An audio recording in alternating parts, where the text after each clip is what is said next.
fun is that? Awesome. All right. So I'll convene the committee of the whole of the village board at 6:31. Thank you everyone for being here. We have all trustees present except for trustee Bockhorst and trustee Warren, who are excused. And we also have trustee-elect Kudo and trustee-elect Lynn on the virtual aspect. And we have one item this evening, which is a presentation of the lead and copper rule review by Ton from City Water. So I imagine we'll just hand it right over to Tom. We're going to bypass Leanne.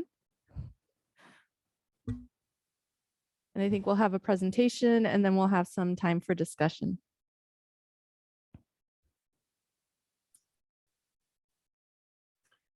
Okay, good evening, everyone.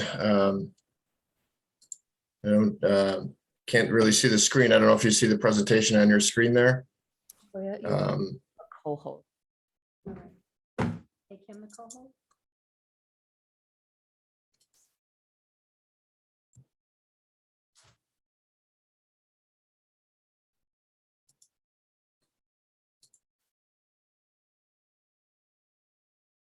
So when I share my screen, it says host disabled, participant sharing. All right, now you should be okay.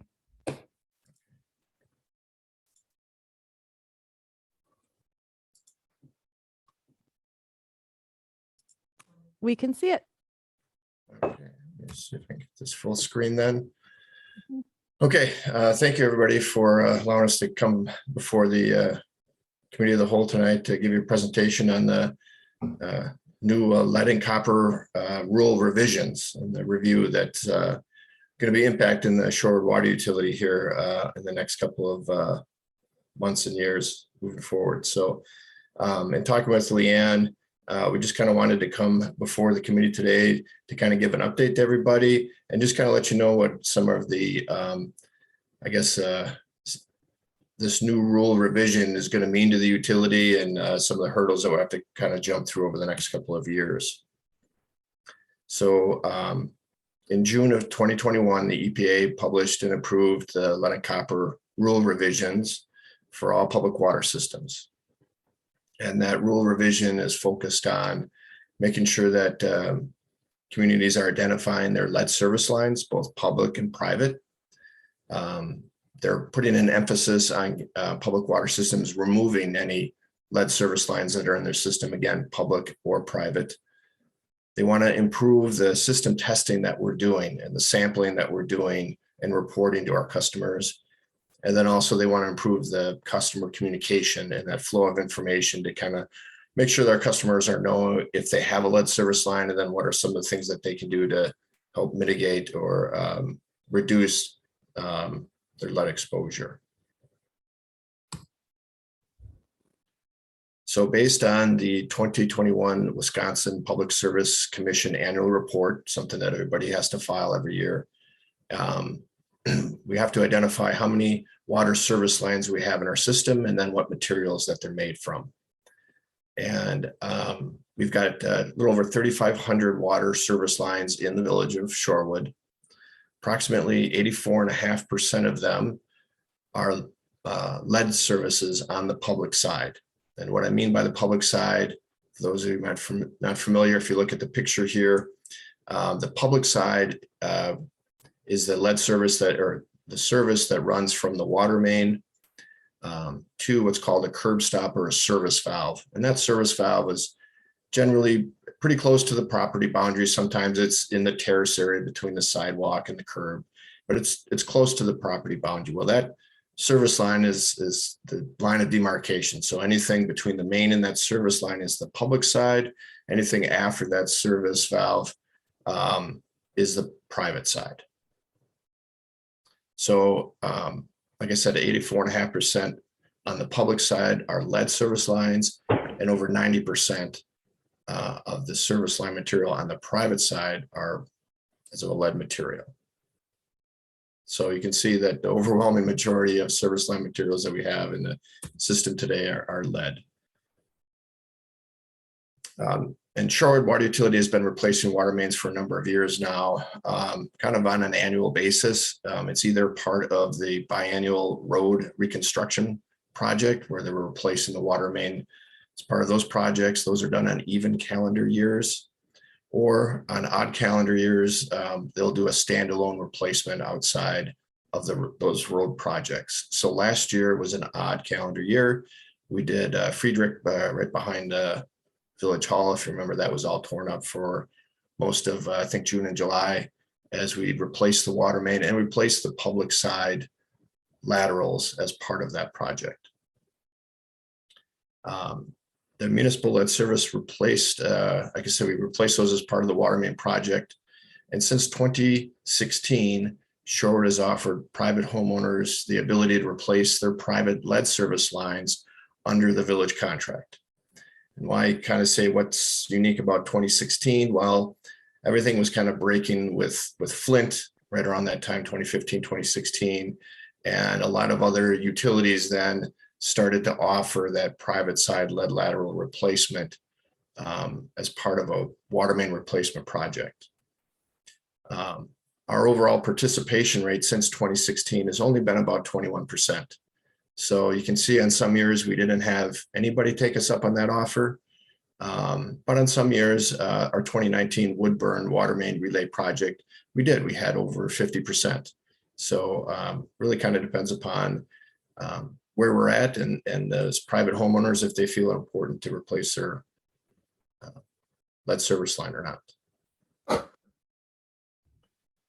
Also in 2016, the utility had kind of put into place a new lead service replacement policy, so that no longer was the utility going to allow for repair of a leaking lateral on the municipal side. So again, between the main and that service valve, they were going to replace it, and they were going to replace that portion with either copper or plastic material. We would also notify the homeowner that we were replacing that part of the lead service and recommend that they also look at replacing their private side. And if the property owner did not want to replace their portion of the lead service, then the utility would provide them with a pitcher, a lead filter, and a replacement filter as well. So what we found is that when we do these kind of partial replacements, we'll have a certain period of time, we'll have an elevated lead level in the water. I think from our testing that we have done between kind of 16, 17, and 18, we've seen kind of about a 3 to 4 week period, depending upon how much the customer uses their water, where we'll see an elevated level. And then after that, it kind of drops back down to normal levels from a pre-construction standpoint. So we felt that the filter pitcher, along with 2 replacement filters, would be long enough to cover that homeowner if they weren't going to replace their lead service. And then also as part of any relay project that we do, again, we replace the municipal portion of the lead service up to that curb stop or service valve. We provide information to the customer with that opportunity to replace their private lead service line. Again, in our bids that we send out, we require all contractors to give us a price for replacing private lead services along that water main relay project zone.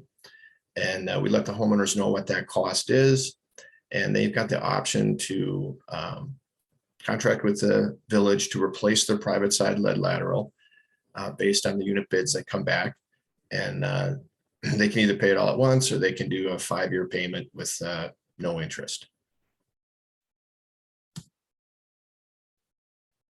So as part of it, those lead service line kind of standards that we already have in place, one of the recommendations that we have moving forward here, and to meet the new lead and copper revised rule, I think we need to improve some of the standards that utility has. So this first one here, it should say a verified lead service line leak on a private side. So if a homeowner has a leak on their lead lateral on their private side, that the property owner would be required to replace it. Just like we are doing on the municipal side, we're not allowing for any like patches or repairs. We have to replace that whole lead service line. I think we should do that as well on the private side, because we really want to try to get rid of all the lead services in our system. So when you have a leak on it, that's the most opportune time to get rid of it.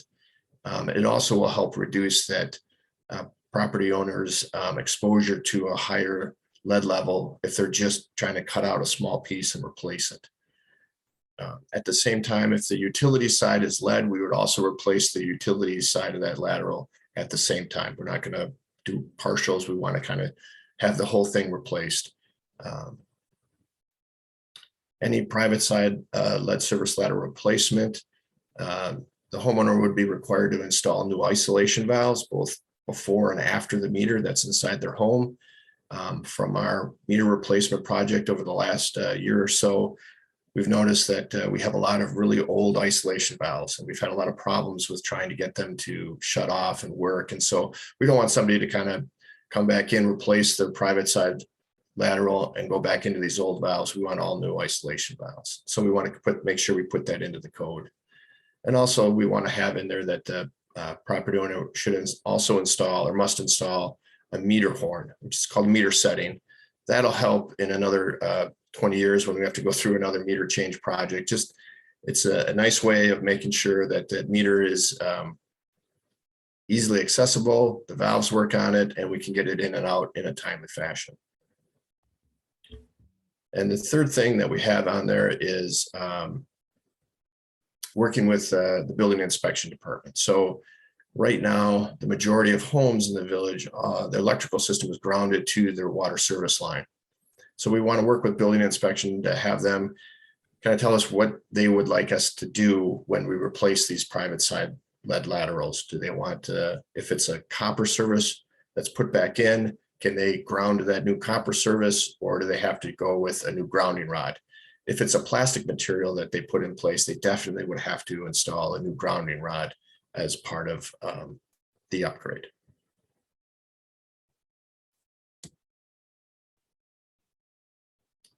So as part of the lead and copper rule revisions, there are new requirements that are really going to have some impacts to the utility, and we kind of listed the top 5 elements here that will impact the utility. The first is going to be information that I'll talk about. Sampling requirements, we're going to have to do different types of sampling and more frequent sampling. There's a new trigger limit that's a part of this rule revision that gets a little confusing, and that may or may not go away from what I'm hearing at the EPA level right now, but for right now it's in place. There's also some additional follow-up action that we're going to have to do on samples that are above the action level. And that action level currently for lead in any of our samples for the 90th percentile, it's 15 micrograms per liter or parts per trillion. And then of course, we're going to have to upgrade our lead service line replacement program. So the first key element is going to be information, and these are the requirements that are in the new rule revision. The public water systems will have to collect an inventory, all the service line materials, both public and private, and we have to provide that information to our customers. And anytime we can't verify what that service line material is, we have to record it as what's called unknown. And then the EPA and DNR wants us to treat the all unknown services as a lead service. So it really, they're putting the pressure on utilities to make sure they get out there and verify what type of service material is in the ground. We also have to provide to our customers an annual notification for anybody who has a lead service line, public and or private side. Every year we have to give them a notice that they have a lead service with ways that they can reduce their lead exposure moving forward after this rule comes into compliance at the end of 2024. One thing to note here with all this information, any future grant or funding assistance that comes down through EPA and DNR, they're putting a very high priority on communities that have the highest confidence level of their lead service lines. So if we are at the ability to say that we're at 80, 90, 95% confidence level, because with our meter replacement project, we're getting into all of these homes, we're getting eyes on what type of material is coming up through their basement floor into their home. We can say we've got a really high confidence level. That's going to help boost us as we look towards a priority ranking for any future grants or funds that are available. Some of the action items that we're recommending that utility move forward with in the coming year here is, again, identifying the critical locations for those lead service line replacements. So once we've identified everything, what's our most critical locations? And so those are going to start off with being schools or daycares, as a higher lead level will affect the children first. So they really want us to focus on replacing any services that have lead in them that go to a school or a daycare. And developing that lead service line inventory map, identifying both the public and private side. Again, as I mentioned, with getting into the homes as part of the meter replacement project, our AMI contractor is filling out a survey. We'll have that information that we can then input into the village GIS system, so that would then be able to develop a public GIS portal that would allow a resident to come in there, type in their address, and then that would populate and see what type of service material they have, both on the public side and on the private side. And then we have to file that inventory and our verification procedure. What do we use to make sure that this is the material that we've said? We've got to file that with DNR prior to that December 2024 deadline. And then again, we have to identify what is going to be our means and methods for notifying our customers that have lead service lines on that annual basis.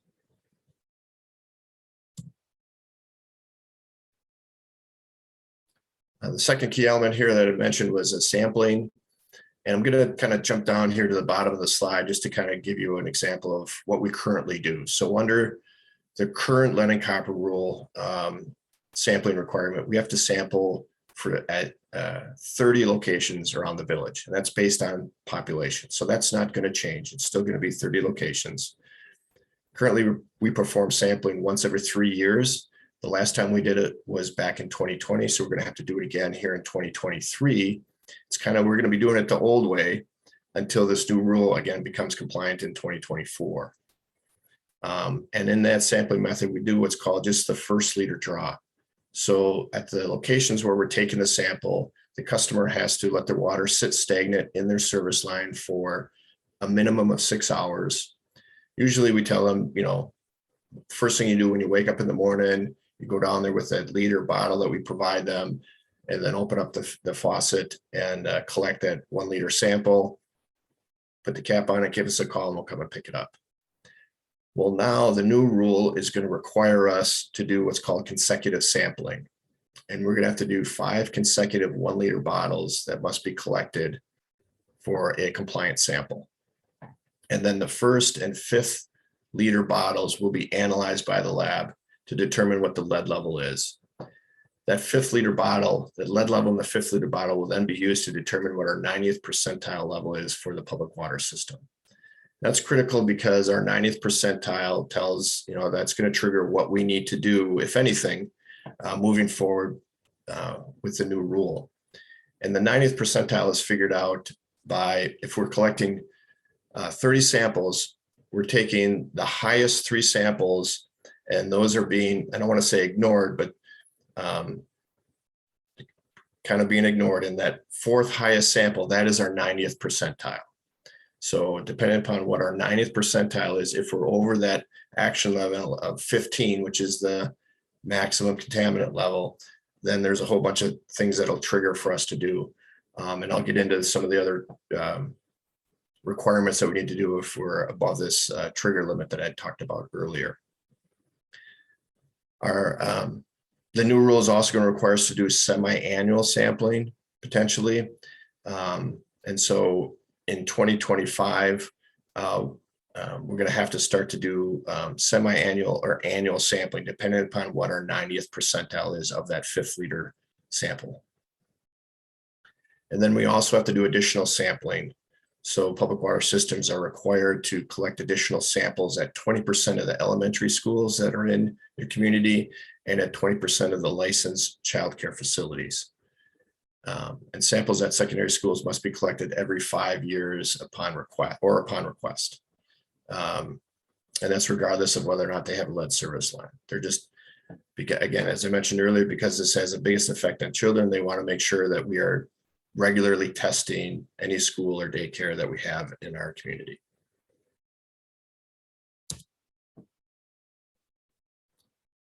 So some of the action items that we have for our sampling requirements, the first one isn't too major here. The utility is going to have to reclassify our existing 30 sample sites.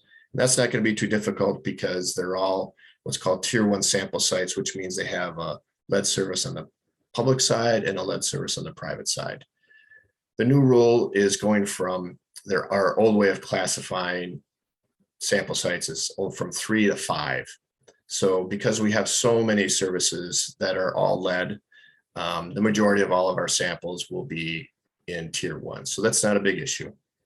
And public water systems have to sample from all of our tier 1 sites. So a lead and lead material sample site. We have to exhaust all of our sites in the village first before we can then go to the next tier up, which might be a partial lead service, or it might be a copper service with lead solder used to join the pipe together. And then because we sample 30 sites, we can have an additional 50% sample sites on the DNR's database. So if one of our customers of those 30 samples don't want to allow us to come in and take a sample, then we can go to one of these other 15 extra sites to try to get them to sign up to do sampling. But we can only have 45 on record with the DNR only at one particular point in time. The other action item that I have here is that I really think it's a great opportunity now for the village to identify 10 to 15 homes from their approved sample site that they're going to use in 2023 and do those consecutive samples that I talked about, do a first through 5th liter sample draws in 2023 and use that 5th liter sample as an investigative sample. And we use that to determine and kind of project what our 90th percentile is going to be once this new rule comes into compliance. Because that'll give us a head start into helping determine, okay, what are the requirements going to be in 2025 when we actually have to do these 5th liter samples, because it's a pretty quick turnaround if we are above the trigger limit or the action limit on some of the items that DNR and EPA is going to require us to do. So if we can find out ahead of time, that'll put us in a great position. And we also want to know that if our customers are having a higher exposure to lead, we want to let them know earlier rather than waiting until the rule is in place to kind of let them know that.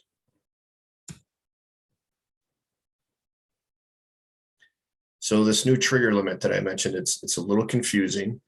It's new to the rule.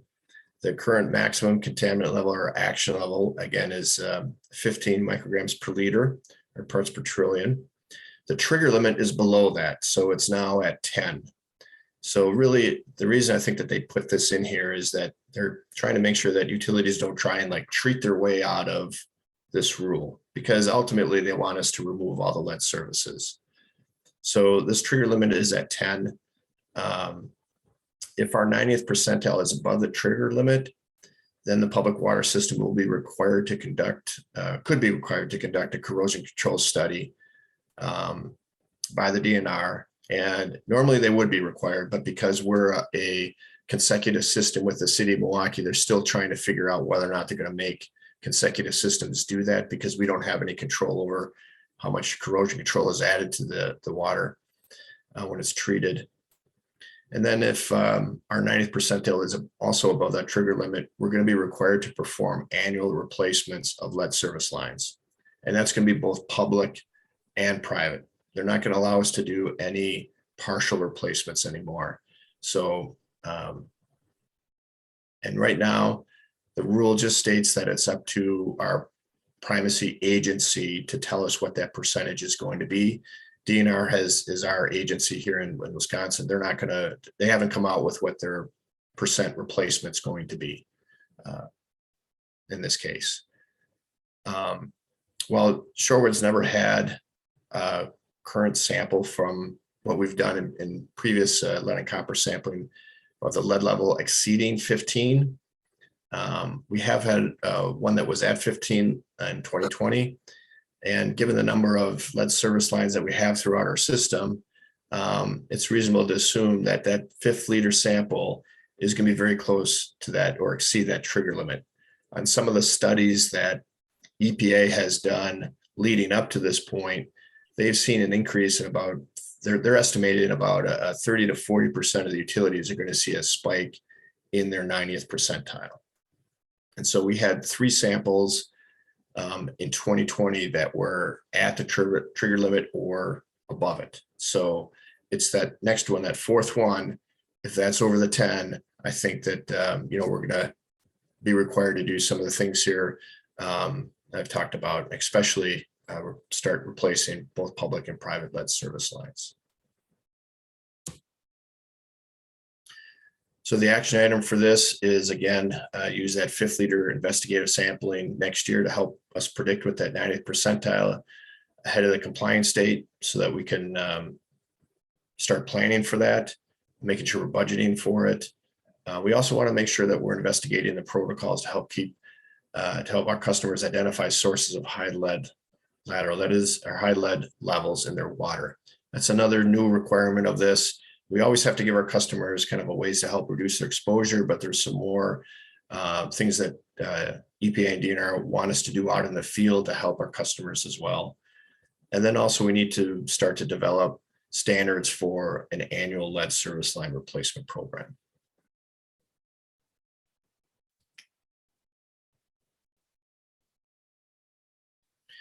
So on our action level, when we're above that action level, again, these are requirements of the new rule. If we're above that 15 micrograms per liter for any of our lead samples, it still requires immediate action by the public water system. Within 24 hours, we have to notify that resident. We also now have to conduct what's called a find and fix study. And they really haven't come out with the details of what that study includes, but we're going to have to go out there to the customer's premise. We're going to have to try to identify what is the source of the high lead level in their tap water. If it's a fixture that they have that they took the sample from, if it's how long they let it sit before they took the sample. There's a bunch of different things, and we don't know because DNR hasn't come out with these requirements yet. But we're going to have to go through this find and fix study, and it requires the public water system to diagnose the reason for the high lead lateral and perform corrective action within 30 days. So we're going to have to do this diagnosis. We're going to have to let DNR know what we found, and we're going to have to let them know what our corrective action is going to be. And if you think about it, if we get one of these samples, it's kind of later in the year, especially if we have to do semi-annual sampling, it might be a time frame where we're not able to replace that lead lateral because it's wintertime and it's difficult. So it might just be providing them with that filter pitcher and those replacement filters until we can get there to replace that lead service.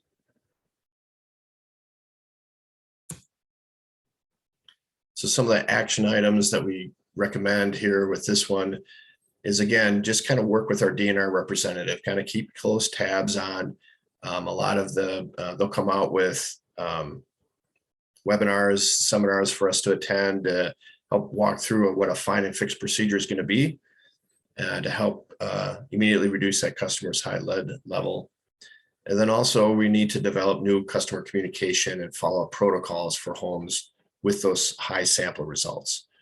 So we want to have this all in place. So if we do get any of these high lead levels, that we're able to then go in there right away with our protocols and start doing the sampling and help reduce their exposure to that high lead level. And then this is probably the biggest thing with that lead service line rule revision is they're making all water utilities now develop, or I should say, they already have to have one, but they want us to update our lead service line replacement program and make it much more stringent than what has been required in the past. So with DNR, we'll have to input what our goals are when our 9th percentile is above that action limit. So if DNR tells us it's going to be 3% or more, we want to get that into the program. We want to identify how we're going to do that. And just so you know, if it's 3%, which is kind of what they're kicking around right now, that equates to just under 100 lead services that we need to replace every year. So I know we've got money this year to replace some lead services. I don't think it's anywhere close to 90, but that's a pretty tall task for small utility like Shorewood to do is replace 90 lead services in 1 year. Our replacement goals that we have as part of our program must address full lead service line replacements. No credit will be given to partial replacements. So just that municipal side being replaced, that's not going to be able to be counted against our replacement goals. And that program also should include any funding strategies to help assist customers with the cost to replace their private lead service line. Think back to one of the earlier slides when I talked about our participation since 2016, with only 21% participating. We want to make sure that we've got funding strategies in there so that we're incentivizing our customers to help pay for that replacement project. We're not putting the onus on them to replace the full lead service line on the private side, because I don't think we'd get much better than a 20% replacement participation level. And we have to submit our revised lead service by, that should say December 26th. They were originally kicking around October 26th, but it's now December 26th. So I apologize for that. The first phase of the Southeast area combined sewer improvement project will replace about 100 municipal lead service lines. The village kind of must determine what we're going to do to address those existing approximately 111 private service lines that are in that area prior to the program's completion of their engineering, which is fall of this year. So we want to take this opportunity for the combined sewer improvement project to kind of use it as a pilot program for our lead service replacement program. So we want to, if we can, put together a plan in place that addresses both the municipal and private side replacements if possible. So how do we do that? Well, these are the action items. Develop an ordinance requiring replacement of all lead service lines. We want to file an application with the Public Service Commission for approval of a financial assistance program. And then a financial assistance program will allow the utility to recover up to 50% of the cost to replace a private lead service line through an increase in your water rate structure. So when you think about it, with over 90% of your customers having a private lead service line, it makes sense that if we can help offset those replacement costs by putting it into our rate structure when it's greatly impacting the majority of our customers, from a rate structure, I think that makes a lot of sense. And so we're highly recommending that we go through the PSC process to do that. That private lead service line replacement program through PSC requires a mandatory replacement ordinance in order for it to be approved. So that's why, again, we go back to, we need to develop that ordinance and get it passed so that we can then file the application with the PSC for that financial assistance program. We also want to continue, jumped ahead there. We also want to continue to investigate and develop potential funding sources for private and municipal lead service line replacements. So while the PSC program picks up 50%, we want to try to continue to investigate other funding sources that could pick up that other 50%. So I've got on here the two of the most popular ones that are on here. There's plenty of others, but these are the two most popular right now. The Wdnr Safe Drinking Water Loan Program, that's going to help pay for replacement of anything on the public side. So the main and the lead services on the public side. That loan program is about 55% of market rate for the interest right now. So it's a lower interest rate over a 20-year period. So that's obviously one that a lot of municipalities are using to help pay for the cost of the public side. And then they also have what's called a private side-led service replacement program. And that's what the village participated in this past year. And that is 100% principal forgiveness. So the DNR has federal money came to them from EPA, federal government, where they pass that on to communities. Like I said, it's 100% forgivable to help communities or help homeowners pay for that private lead service line replacement. We also want to develop replacement communication strategies. So that's those public outreach program that we want to develop. I kind of talked about earlier. We're going to have to provide a lot more communication to our customers who do have lead services and who want to replace them, what they have to go through. So developing that public outreach program, I think, is going to be critical to a successful lead service line replacement program. And then all of this gets wrapped up and delivered in a nice tidy bow to DNR for them to review and approve and put on file. And that all has to happen again by that December 26, 2024 deadline. So what are some of the implications or impacts to Shorewood? The biggest is obviously going to be financial. And it's those capital costs of replacing both the public and private side lead laterals, especially when we exceed that trigger limit, which I think that we're going to be pretty good candidate to exceed it when we have to start sampling that first fifth liter starting in 2025. And then also the implementation costs, both for labor and materials. So doing the public access for the lead service line inventory development, well, that's kind of all underway already with that AMI project. And then we're take that information, populate into the GIS, but then that's going to be updated on an annual basis. All the additional sampling and testing that we're going to have to do. So if you think about what we've had to do prior years, we've taken 30 samples once every 3 years. Now we're going to have to take 150 samples minimum every year. It could be up to 300 samples a year, depending upon what our 90th percentile tells us to do. So that's an additional labor intensive job, and then also additional costs with the lab testing all those samples.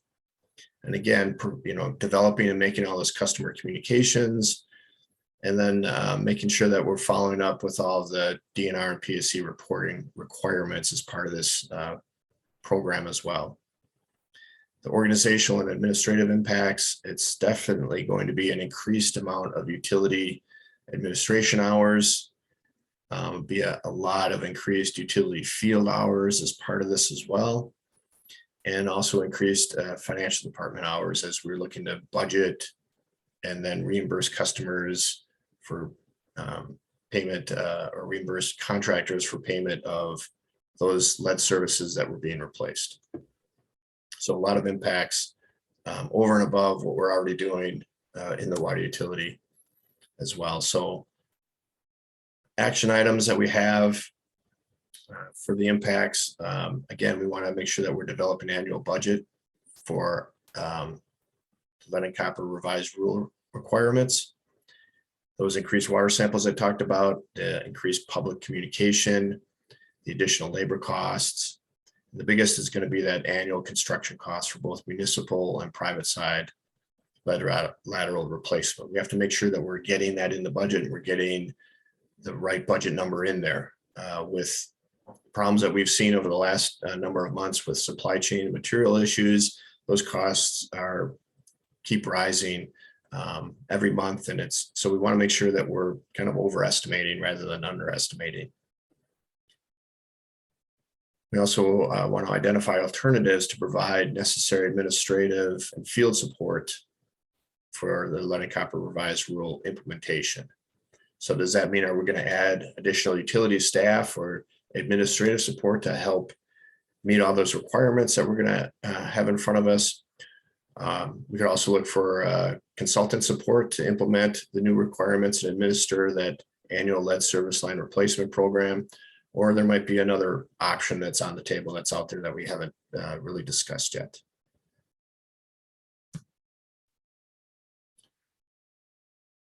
So here's a timeline that we've kind of put together, kind of a roadmap to kind of go with everything and when we think things should kind of be done. Again, the number one item there is that information or that service line inventory map.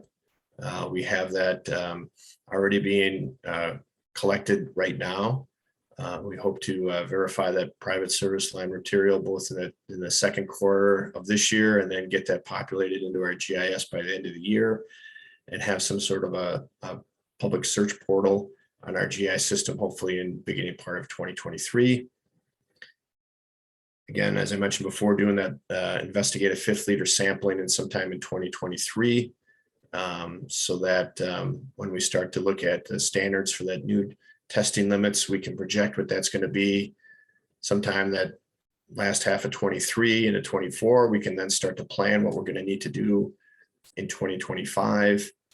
We're developing those new investigative protocols, and I've got our lead service line replacement standards kind of being done at the end of this year, because I want to take what we're going to be doing this year with our private lead service line replacement program, kind of take what we're doing, what's worked well, what hasn't worked well, and start to develop those standards now this year, and we can get it into the program later on.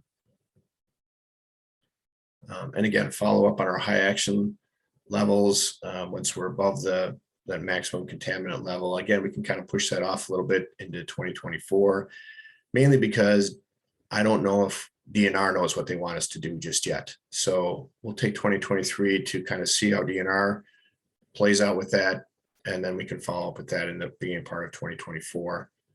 And then the big thing here that we've got shown is developing that and approving an ordinance. So sometime here by middle of Q3 of this year that we have developed and approved in an ordinance, because then we're able to apply for that PSC application for that public assistance or private lead service line assistance program. It's going to be about a 6-month review process at PSC. So the earlier we can get that ordinance developed, we can get that application in, we can get in front of PSC and go through that review time so that we're able to get this implemented hopefully sometime in 2023. And again, on an annual basis, we want to be looking at our funding strategies, that safe drinking water loan program. The intent to apply form is due at the end of Q3 every year. So every year, it's a good idea to take a look at it. Do we want to apply for it or not? And then same with the private lead service line replacement program. That ITA is due sometime in mid-December of every year. We want to make sure that we're applying for that. We can get our customers, as much money as we can to help offset the cost of replacing their private lead service line. And then using 2023 to develop that whole lead service line replacement program and that document, and then wrapping it all up in a report in 2024.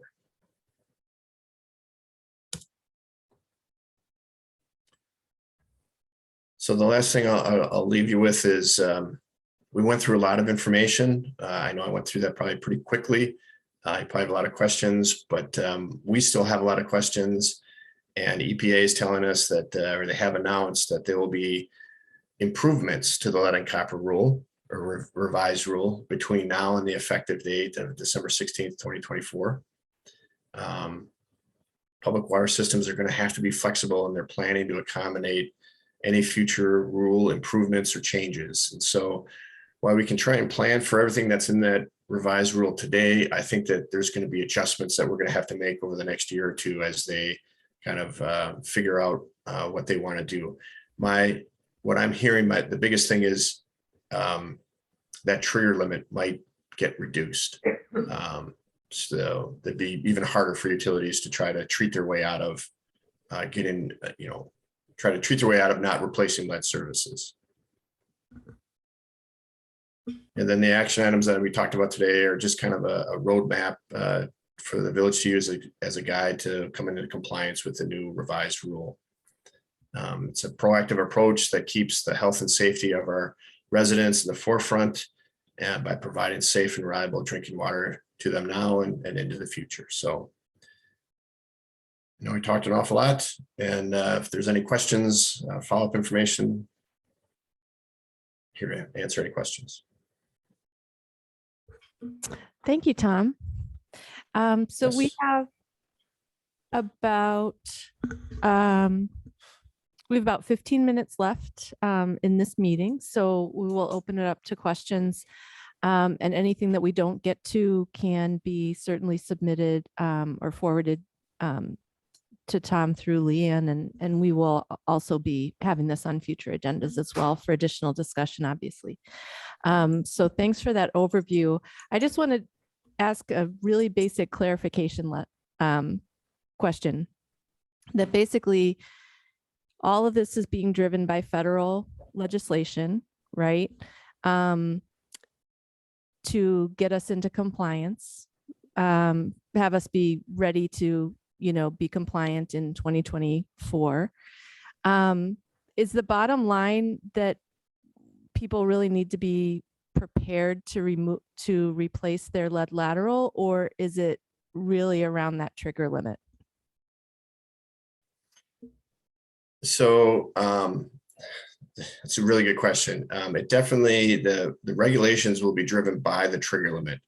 But I think that it's important, especially when there is funding available for customers to replace their private lead service line, that they really need to be prepared to replace it for a couple of reasons. One is it is a health issue, but as you've seen, when we've used that before in the past, we've only seen about a 21% participation level because it is expensive.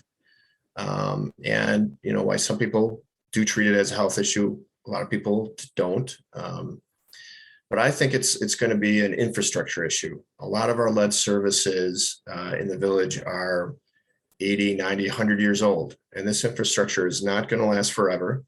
I don't know how often money is going to be available for replacing it. And so if there's money available, I say now is the time to replace it. You've got really old infrastructure. It's not the best from a health perspective. I think customers should be gearing up to replace it. That's my recommendation. But what ultimately will drive it, as you mentioned, is going to be that trigger limit in the rule. Okay, thank you very much. This time I'll open it up to other trustees and people on the call on the virtual aspect. Trustee Arndorfer? I just had a real basic contextual question. I'm just trying to get an do you have any line of sight as to how Shorewood compares to other North Shore communities in terms of the number of lines that need addressing relative to the number of houses or other facilities? I mean, is it pretty consistent with some of our neighbors? Are we kind of an outlier one way or another? Pretty consistent with Whitefish Bay. Fox Point doesn't have that many. Glendale is they're a hodgepodge of everything.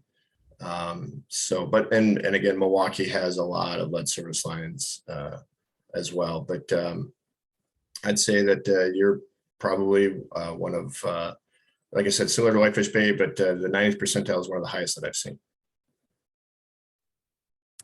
Trustee Ursink. Thank you. Is there something that the residents can do to test their own waters, seeing that we only have a limited number of sampling locations? So if somebody was afraid that maybe their lead may be a little higher than normal, that may be getting close to that trigger limit, is there something that the consumer can do to test their own water? So there are test kits available through the North Shore Health Department. And we've used those before in the past for customers that call that want to test their lead level. It's not a full liter sample. It's a little smaller, but that's the easiest way to do it. They can go through the North Shore Health Department. And do you know a cost on those? Are those free? Do we have a program to supply a resident with that if they ask for it? Does anybody know if that's a free sort of? I don't know the answer to that one.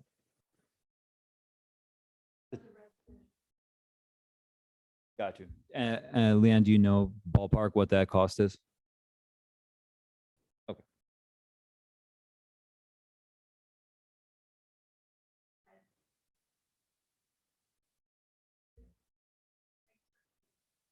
I appreciate that. Thank you. Trustee Stokbrand? I have a question. So you talk about a funding mechanism. You recommend a rate increase. What would be the other choice might possibly be bonding? I'm just wondering if you can explain why you would recommend. I think we just had a increase in have one. We're doing a sewer increase and then another water increase. Deanne would be more up to date on that than I am.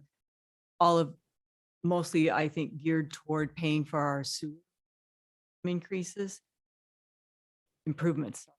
And so I guess I'm just wondering why you would come out. I guess, and as a taxpayer, I would say a rate increase to take care of a project even doesn't seem to go away when the project is done. So I'm just wondering about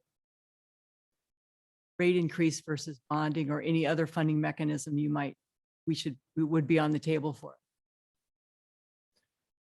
So the water utility is a regulated utility through the Public Service Commission. So even if you just go through like geo bonds is one of the other ways to fund this, but that's going to add debt service to the utility. That's going to add to the cost and lower the rate of return for the utility as well. And so PSC is going to also then adjust your water rates accordingly. So your water rates are set by Public Service Commission based on kind of your operation and maintenance expenses.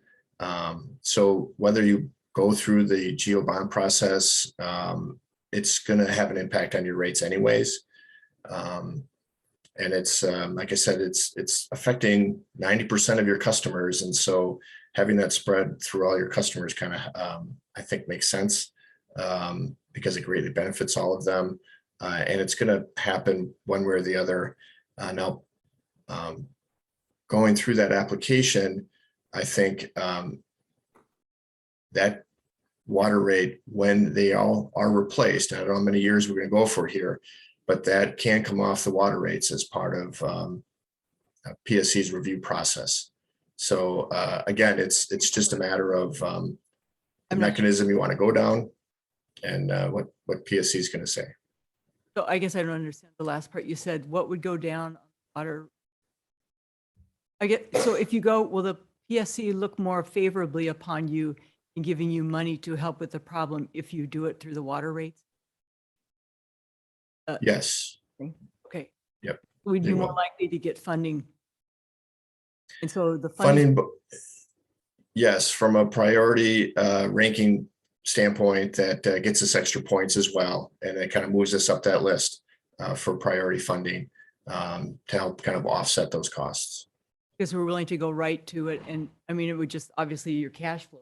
I mean, instead of bonding years, I would think interest rates would have a little bit to do with affordability too. But so the PSC is pushing you towards this rate increase thing will give you more to help you get the projects done, possibly if you do the rate increase. That Correct. And then I think you would also have a better opportunity to adjust that length of the water rate as well. So if you want to do the replacement a little sooner than a 3% per year, you want to bump that up more. I think those water rates are going through the PSC is going to help you recoup those costs sooner. okay. My other question is, so if I'm understanding the PowerPoint correctly, we have no timeline for when we want to have every place. I mean, the sooner the better because we save money and it's safer. Right? But the 2024 deadline is basically a deadline to get a plan in place and to do aggressive.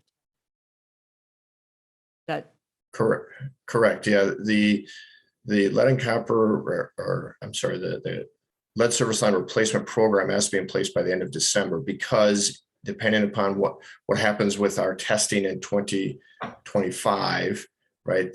If we're over that trigger limit or the action level, then we have to immediately go to that plan and start implementing the procedures identified in that plan. And so at this point, if people, let's say someone does what Trustee Ursink was saying, let's say they come back, like we are going to have our 45 testing sites. And obviously if one of them shows to have, we hit the trigger level and someone have their lead lateral replace public and private, we have to go for that.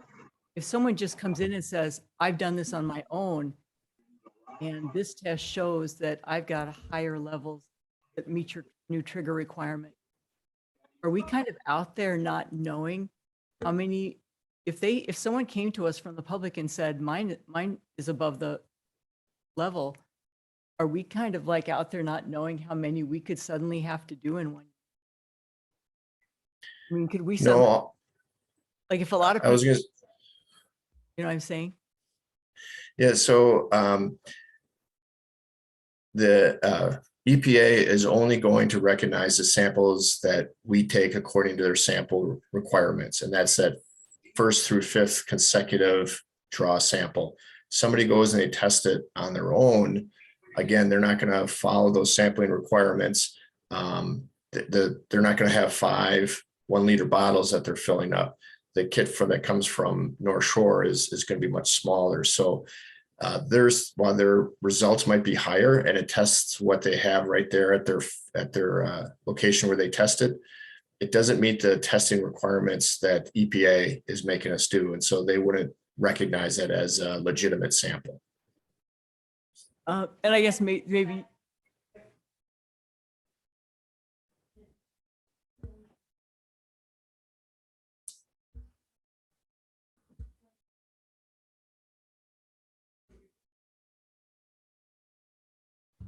All right.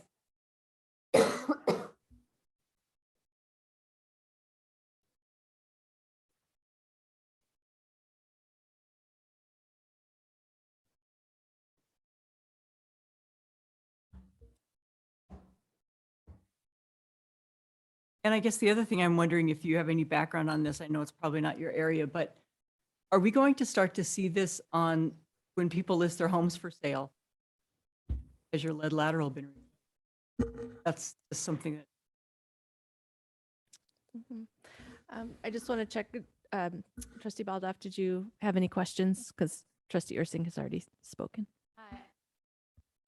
I just had a comment, I guess. It seems that what would be most helpful to us as a village is to make sure that our staff has everything they need to maximize our ability to use federal dollars since they're available now. And that I think includes looking for ways to, seek more federal dollars if there's anything that we need to be out there fighting for, if there are competitive dollars, because, if this money is flowing now over the next, couple of years, we want to make sure we can capitalize on it. And I would like to make sure we're giving our staff every possible, resource they need to look for those dollars and apply for them if an application is necessary. Noted, appreciated. Trustee Ursink. I just wanted to follow up on a comment Leanne made about if a resident fixes their own private lateral, the municipality will fix their end of the lateral. So the public will fix that side. So the cost of it is roughly what, $7,000 to fix? Is it to fix the whole lateral or is that just to fix the private side?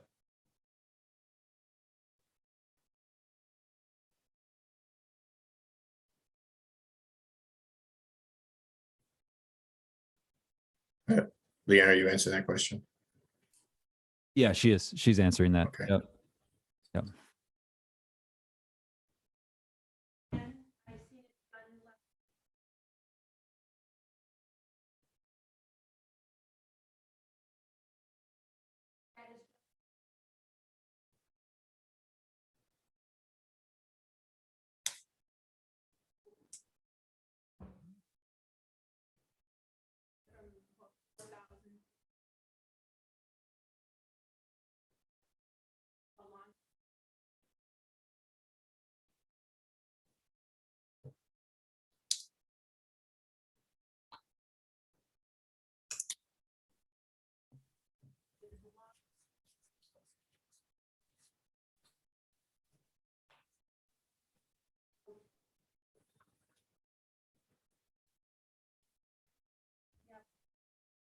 So it could be about $14,000, $15,000 for the whole project.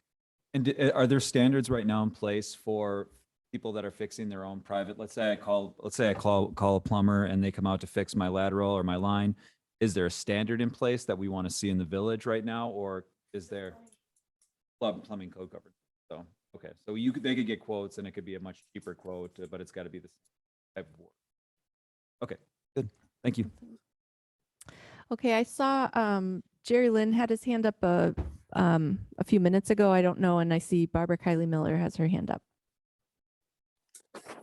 Thank you, President McKay.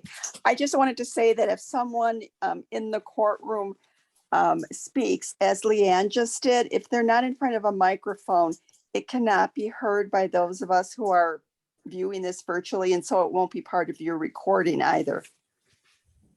Thank you for reminding us of that. Jerry Lynn, did you have a question still, or did it get answered? I did not. Everything's answered. Thank you. Okay. Any other members on the virtual platform have questions related to this item? Okay, seeing none, it looks like Trustee Stokebrand might have. Okay, it looks like we have 2 more trustees with questions, and then we'll try to wrap up. Speaking to the issue about where the lateral is in regard to the house, then it seems to me the most cost-effective thing for the village to do would be to do this lead replacement project geographic. Is that correct? Like if you would start to say, we're going to do, Larkin north of Capitol, June of, I'm saying, and like, so you're only tearing up an area once. Is that something that would strive? Yeah, a geographic project. I mean, instead of hodgepodge all around the village, just for efficiency and effectiveness. I think certainly we'd want to be systematic about this. I don't think we have discretion on that based on how of our sampling sites, if it trigger limits, find and fix, we'll very likely have to stay from, but for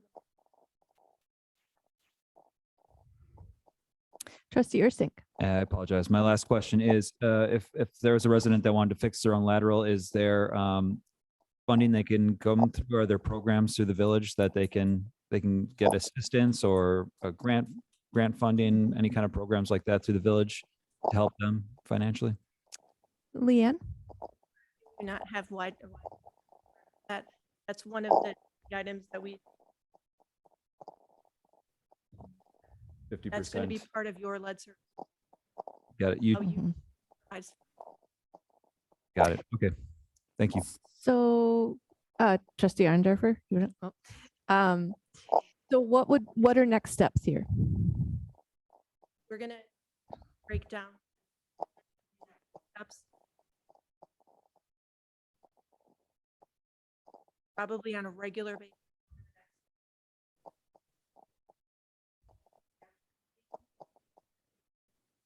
Public Works.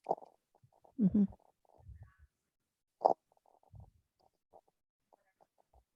Evolves from those. Excellent. So we're all going to be experts by 2026. Excellent. We did ours and it was a fantastic experience. Uh-huh. I just got mine replaced in Milwaukee. I don't live in Milwaukee. I live in Shorewood, but I have a property in Milwaukee and they have a subsidy program that I took advantage of. So anyway, all right. Thank you, everyone. Thank you, Tom, for being here. We'll see you in the future. Thank you, Tom. And with that, if we have a motion to adjourn the committee of the whole. So moved. Second. Okay, motion by Trustee Ursink to adjourn, seconded by Trustee Baldoff. All those in favor, say aye. Aye. Aye. Any opposed? We are adjourned at 7:35. Thank you. Why don't we take a quick bio break in between meetings, and then we'll if anybody needs one, and then we're also waiting for Trustee Bockhorst, and then we will convene. He's here. Come on in. Oh, no. Quickly. Oh, my Quickly. God. Do you need a? Go. You bet.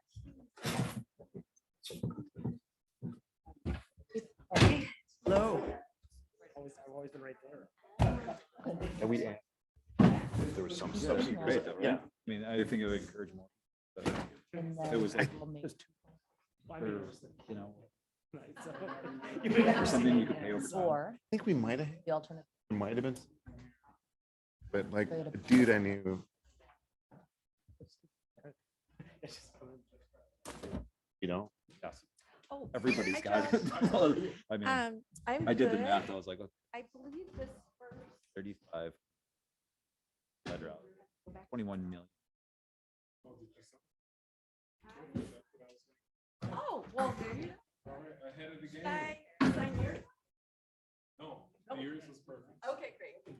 And I'm so proud of myself that I remembered those things. I am You guys really. go to I Zion don't have a good recently? batting average. What's that? You guys go to Zion recently? oh, no. We were Josh. Joshua Tree, okay. Teamwork. I see so many people like traveling. I'm like, I can't keep track of where everybody goes, but I love Zion, so I just love. Yeah. I'm heading out there. Head. Best way. We have a property in St. George, which is like 45 minutes outside of. Oh yeah, right. Every time we go out there, we try to actually. Zion. In the river? Okay, all right. Oh, Dad, peace. It's a great place. Yeah. In my fourth time out. Really? Hi. Who are we looking for? They're not looking. Yes. It's about 5 feet. Email per day.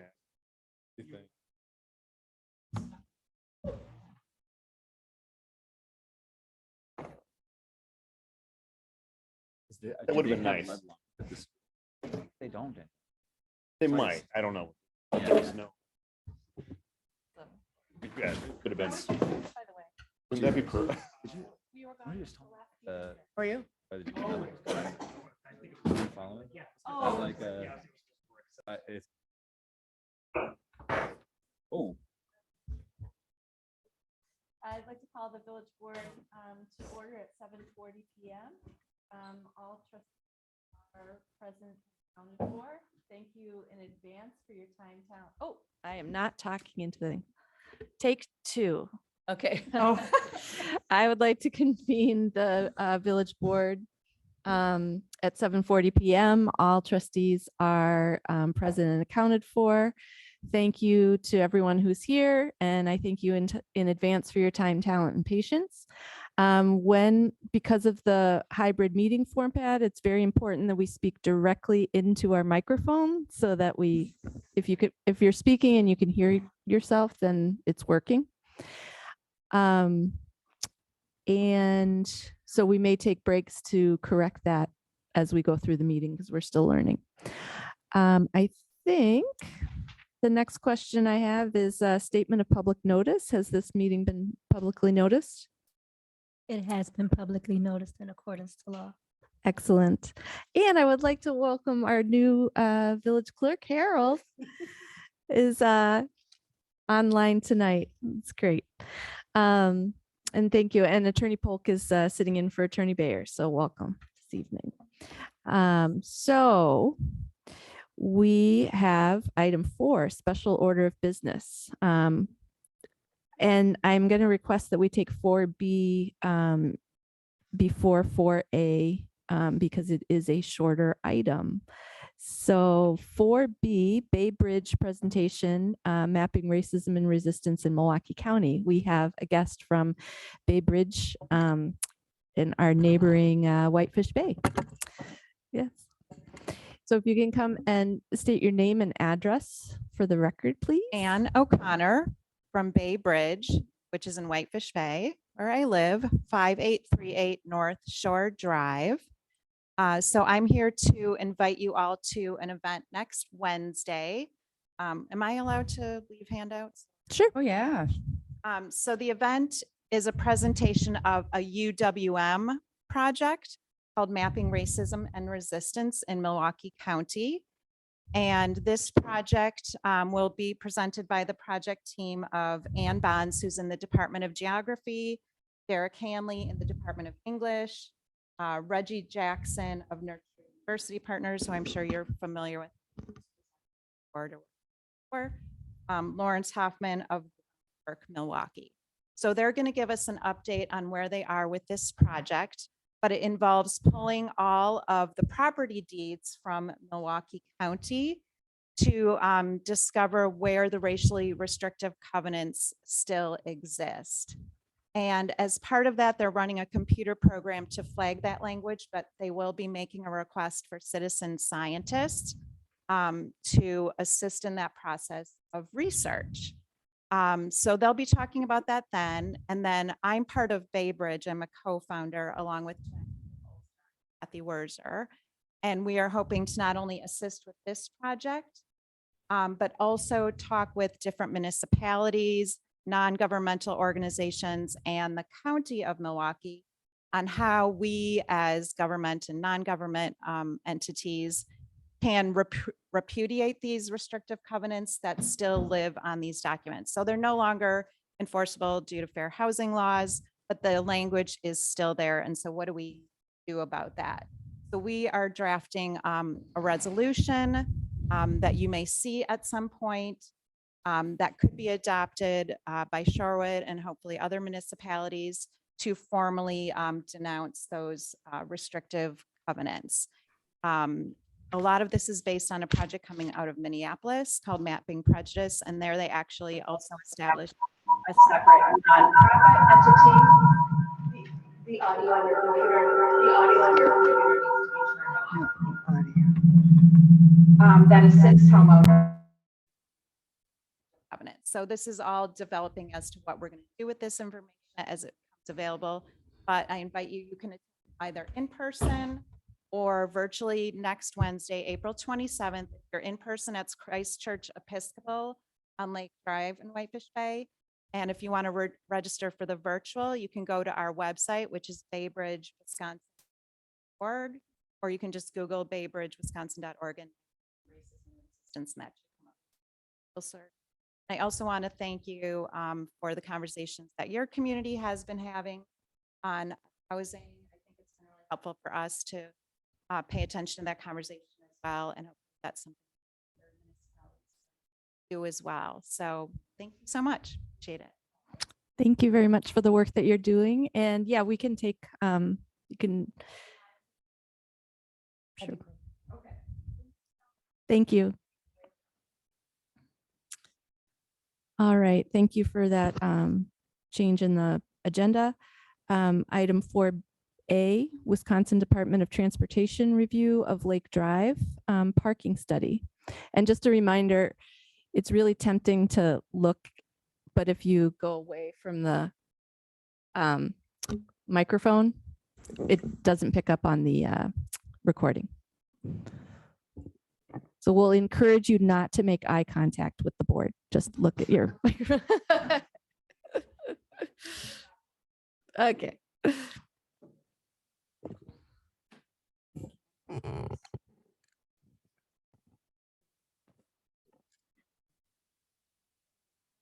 Ms. Dream, we're both with.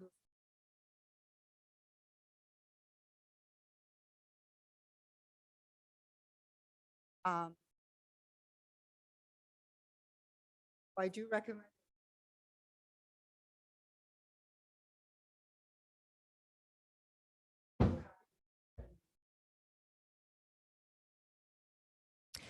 Can we do a mic check just to make sure that, because that mic we were having problems with picking up sound. Is there somebody on the virtual who could just give us a? Can you hear me?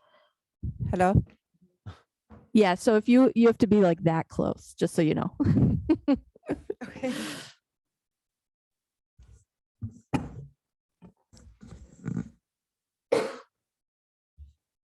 Eric, can you give us a thumbs up or thumbs down based on the sound, on their sound from the presenters? Thanks. Come on. He's gone. Okay, so we're going to do presentation, hold all questions, then we'll go to questions. Thank you. Again, my name.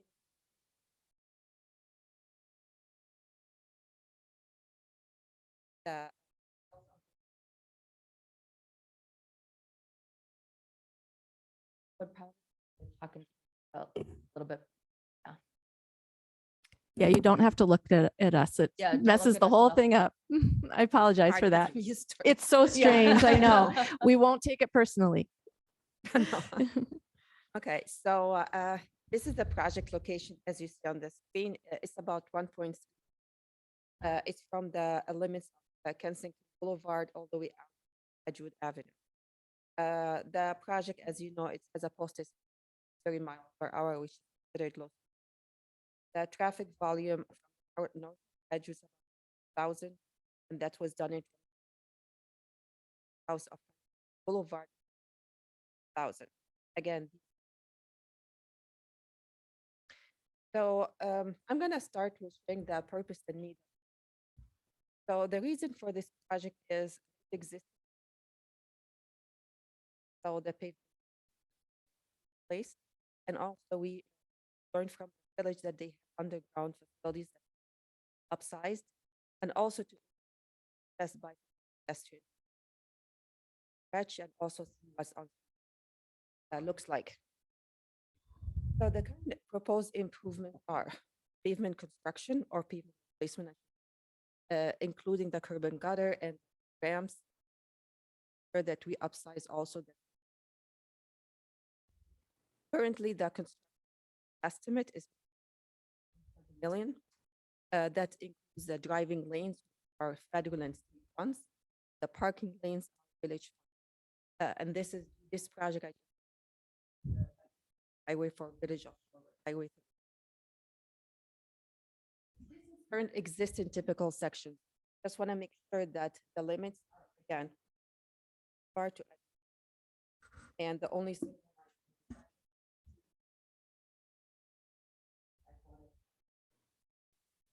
so the north segment, as you see, 44 feet parking shared with bike lanes, and we have travel lanes same as the it's important to know that because we have 80-20 federal and we have to follow the federal guidelines. And the federal guidelines say that the bicycle transport facilities, pedestrian walkways shall be considered with appropriate risk all new reconstruction except where bicycle and so this is the guidelines for guideline FDM, we call federal design. So the department shall bikeways pedestrian with all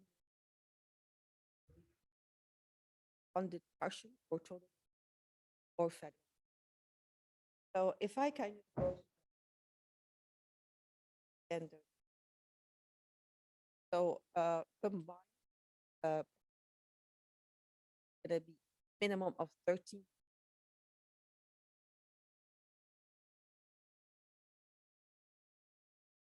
goes from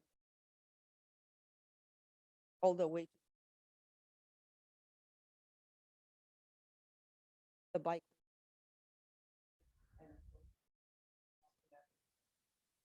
The reason for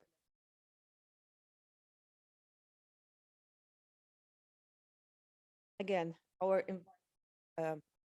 design or the FT to set to widen the road and removing park. The purpose of study to so also we have a pack. So we are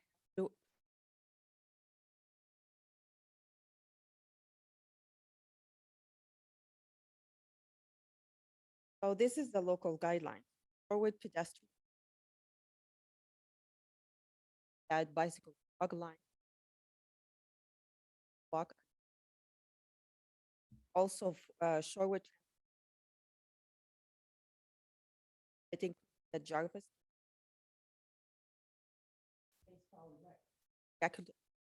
rectangle wrap flashing. I just have to the deal of curb bump out has not the majority of our current. So the parking, so that project, parking study, August. So we looked at on-street parking from both sides. NAM. So how did we conduct those? So we used permit by the walking roadway once an hour, logged at license. Also, a 20-foot parking. Calculate occupancy. Action. Also, follow up on methodology. A study considered the removal of parking from the west side, shifting occupant west side, the remaining. So as you see, this is so far. So I don't.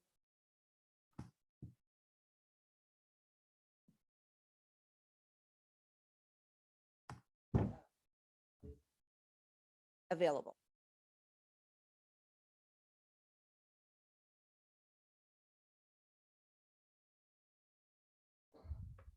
The dark. I'm sorry to interrupt. We just got a word that they're having trouble hearing you on the platform. So you might just have to kind of crouch over to the microphone.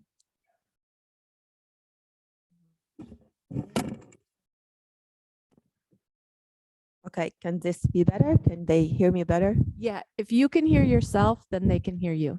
Okay. So again, from the screen, the map that you see on front of you on the screen, I'm just going to highlight the blue color, the light blue, I should say. It has only 3 to 4 available parking. The darker blue, it has 5 to 9 spaces, and the very dark blue, we have 10 plus occupied slots. And this is the same for the weekday. So these are the conclusions that we have so far. Parking along Lake Drive is mostly utilized on the weekends and north of Capitol Drive near Atwater Park, which makes sense because we have the park there and public comes in during the weekend for usage. Number 2 is parking south of Capitol Drive are primarily underutilized. And number 3 is west side of Lake Drive. There is sufficient parking available along the Lake Drive corridor to meet the demand of shifting from the west side to the east side. So these are the timeline that we're looking at as of today. We are still here to gather more input from the public, which is planned for April of May of this year. And we have to identify the preferred alternative by end of July and develop the the preliminary plans, which we call 60% in October of 2022. And the final plans are due May 1st of 2025. This is kind of the last slide. I just put my personal information. We have Mike Pirates, he's the PI person for the state. And then we have Leanne's information, and these are the consultant, Aaron and Lindsay. And with that, I'll open up for questions. And I'm sorry if I went too fast, but just want to make sure I don't take much of your time. Trustee Warren? Yeah, just, hello, is this working? I can hear you, but I know because I'm the same room. I think it's working. Okay. So my question is this: when you talk about identifying the preferred alternative, what are the I'm seeing in this deck? Basically, you're shifting parking from both sides of the road to one side of the road. Are there other alternatives that you'll be considering after taking public comment, or is this really just to determine feasibility and reaction to that plan? So let me step back a little bit to answer your question. Initially, we have looked in several alternatives, and it's not that we are going to choose one of them. It's pretty much to reach out to the public, a way to reach out to the neighborhood and get their input. One of them, unfortunately, we're not taking clearly and well, which is the impact to trees, which went other direction. So we did remove that alternative. The other alternative is to remove parking. Because if we don't, then we are not meeting the current federal and state guidelines, which we have to for safety and operational needs. And we're not going to come back for 30+ years. So the answer is it's one of them. Another one, which is more likely is not going to happen, is just to see what other options we have, which we don't have much to look into. It's helpful. Thank you. Oh, thanks. So basically, I just want to clarify for how we can be helpful. Is we can ask questions and we can give you feedback, but obviously no decision is being made tonight. This is simply a presentation. That is correct. And just to kind of elaborate a little bit more, there are processes that we have to follow at the DOT, which we call the Nepa Act. So it's a National Environmental Policy Act, which was done in 1969. So one of them is to go to the public and inform them with the project, the scope, and what entails to, which we did the first step. The next step is we did the parking, we had the safety analysis, and we are doing the operational analysis. And of course, we did the parking. So these all gonna be gathered all together and go back to the public and show them what we have and get more comments and input before we finalize. Got it. So there are processes here. Right. So there'll be additional community forum that's separate from this discussion we're having. Correct. Okay. So, one way that we can handle this, just so, because we aren't making a decision tonight, is happy to go around, once and hear everybody's questions, take questions from the public, and then kind of see where we're at. Okay. Correct. So questions from the trustees first. Or comments. Trustee Baldoff. I don't have a question. Just wanted to say thank you for coming to share with us and to keep us updated, and we appreciate it. Well, thank you. And just feel free to reach out anytime you guys have a question. So we're happy to assist. Thank you. Thank you. Other trustees, Trustee Stokebrand.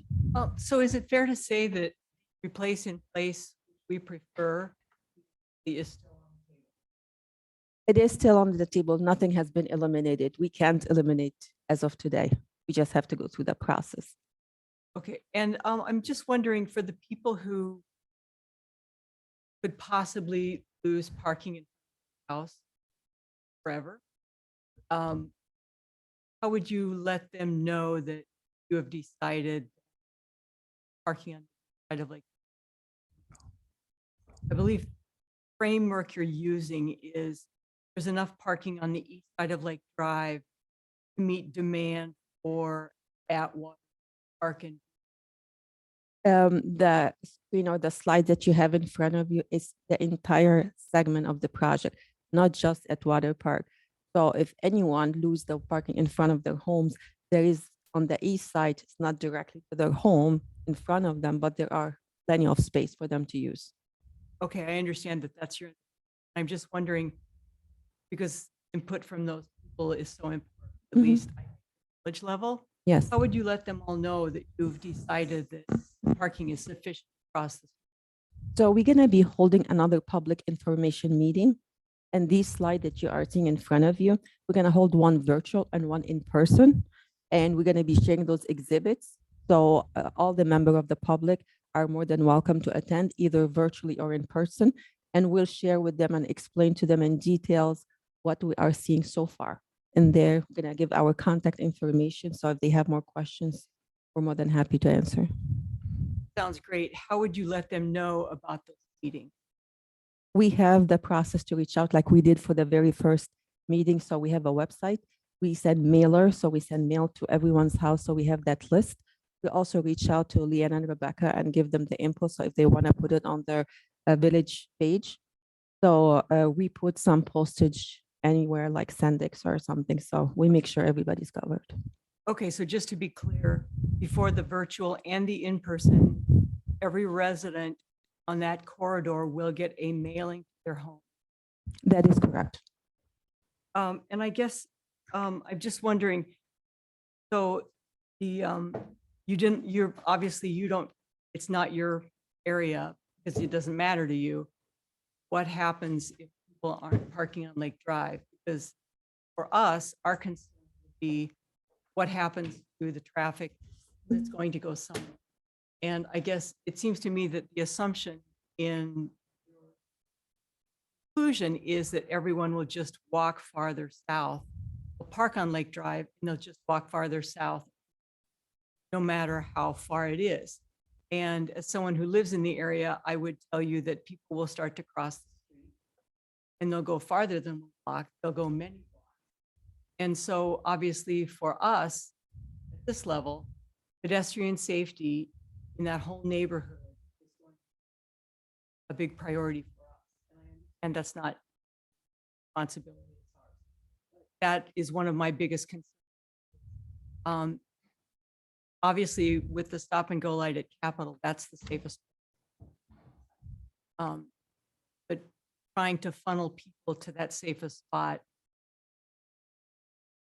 But I know we have people in the village working very hard on the Bike and Pedestrian Safety Committee right now to try to improve things on Lake Drive before this project. I did have a question though. So if you, based upon your recommendation, if you, if we go with something that includes 2 dedicated bike lanes,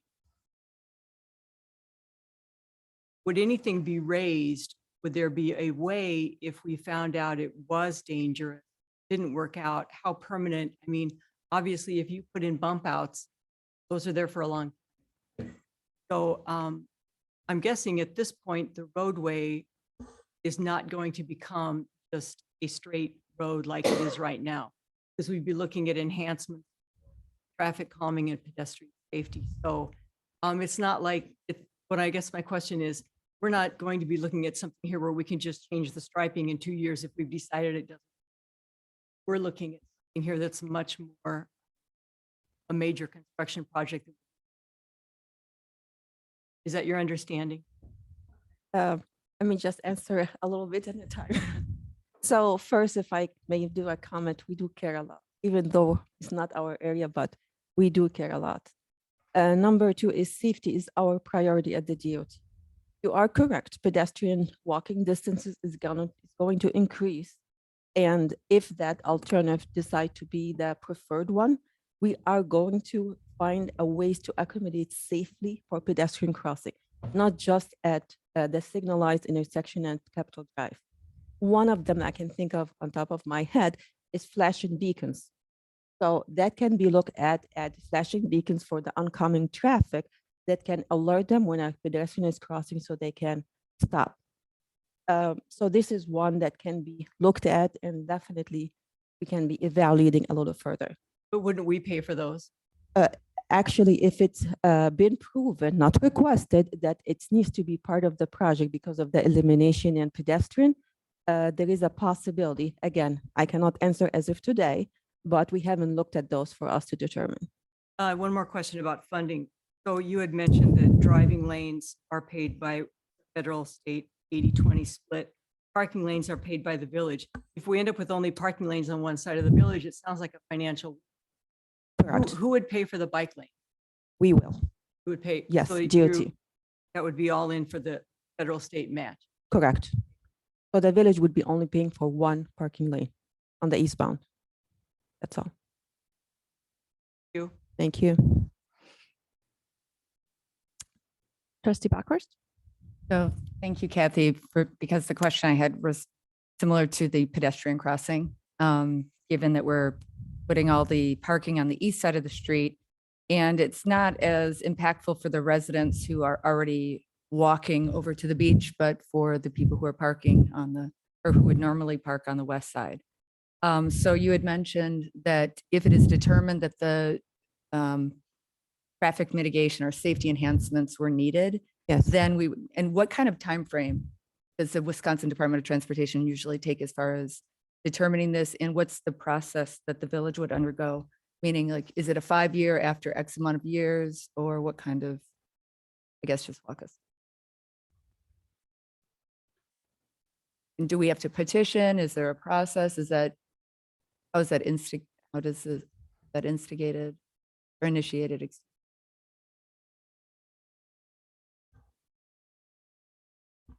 Okay, so as you see on the screen and the timeline, that determination will happen as step 3, where we are developing the 60% plan. So if you look at around the timing of October of 2022. This is slide 50. So Oh, I'm sorry, October 2022 is when we would ask for the reflective flashing beacons? At the October of 2022, this is where we're gonna be finalizing the preferred alternative and submitting the 60%, which is kind of pretty much halfway of the project. And if we find out the elimination of the west side needs some enhanced pedestrian safety accommodation, this is where you're gonna find out in those plan sets. So But how would you determine that the enhanced safety requirements are needed? we're gonna be studying those. Through what kind of study process? Okay, so we have like pedestrian forecasting. So we're gonna be seeing how much pedestrian.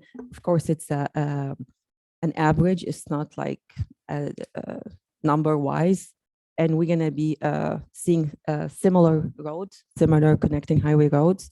And we're gonna be just seeing what is the average, what is the length, and also destination. If people are parking on the west or east side to walk to the park, their destination is a walking. So it's not really that they're gonna walk longer.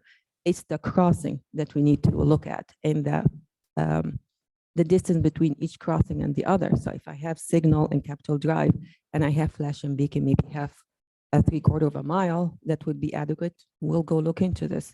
So it's not just a straightforward answer. And I have to go through many resources at DOT. I'm not a pedestrian expert, so I don't want to talk on their behalf, but they have their resources to answer those. Okay, and I ask where in the process this would happen because it has been clear in the village, the DOT's preferred choice as far as this is concerned, which doesn't necessarily align with the village's preferred method, or has not typically. Maybe it's some things have changed.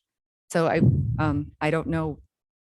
We have more power on the front end here if we even have any direct input in the final say, but to negotiate for the crossings, which I think we have determined by pedestrian safety studies, et cetera, that we do need those. Yes. So if what I understand you correctly, the pedestrian safety crossings and determination their location, if that's what you're asking, is going to be reflected in the October plans. Okay.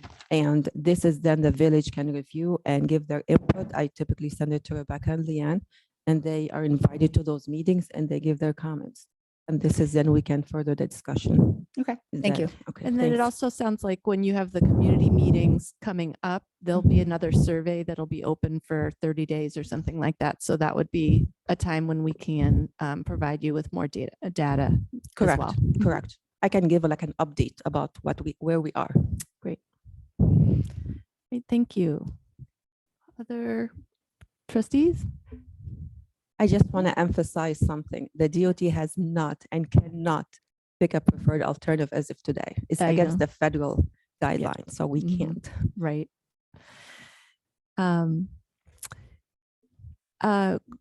Questions from the public, either folks that are here with us in person or on virtual. I have a hand. If you come to the microphone and yes, yeah. And say your name and your address, please. I'm Gary Bronk, 1827 East Kenmore Place. So I'm the chair of the Parks and Public Spaces Committee, and we have a big concern about pedestrian safety. So I want to understand better. Can you put the chart up where you show two views of the street with the number of parking space increases? Because I think parking these questions like this very related to pedestrian safety here. I want to understand this.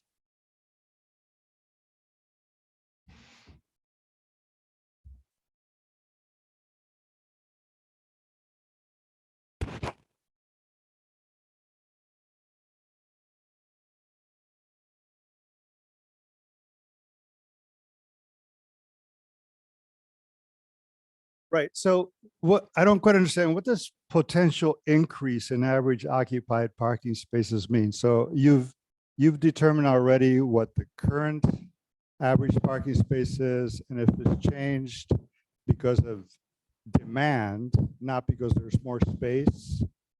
You could accommodate in some places up to 4 more cars, in some places up to 10 more cars. So can I see the next one? So that's the piece, the darkest one right there is the piece that's along Atwater Park, right? Going from Capitol up to Jarvis.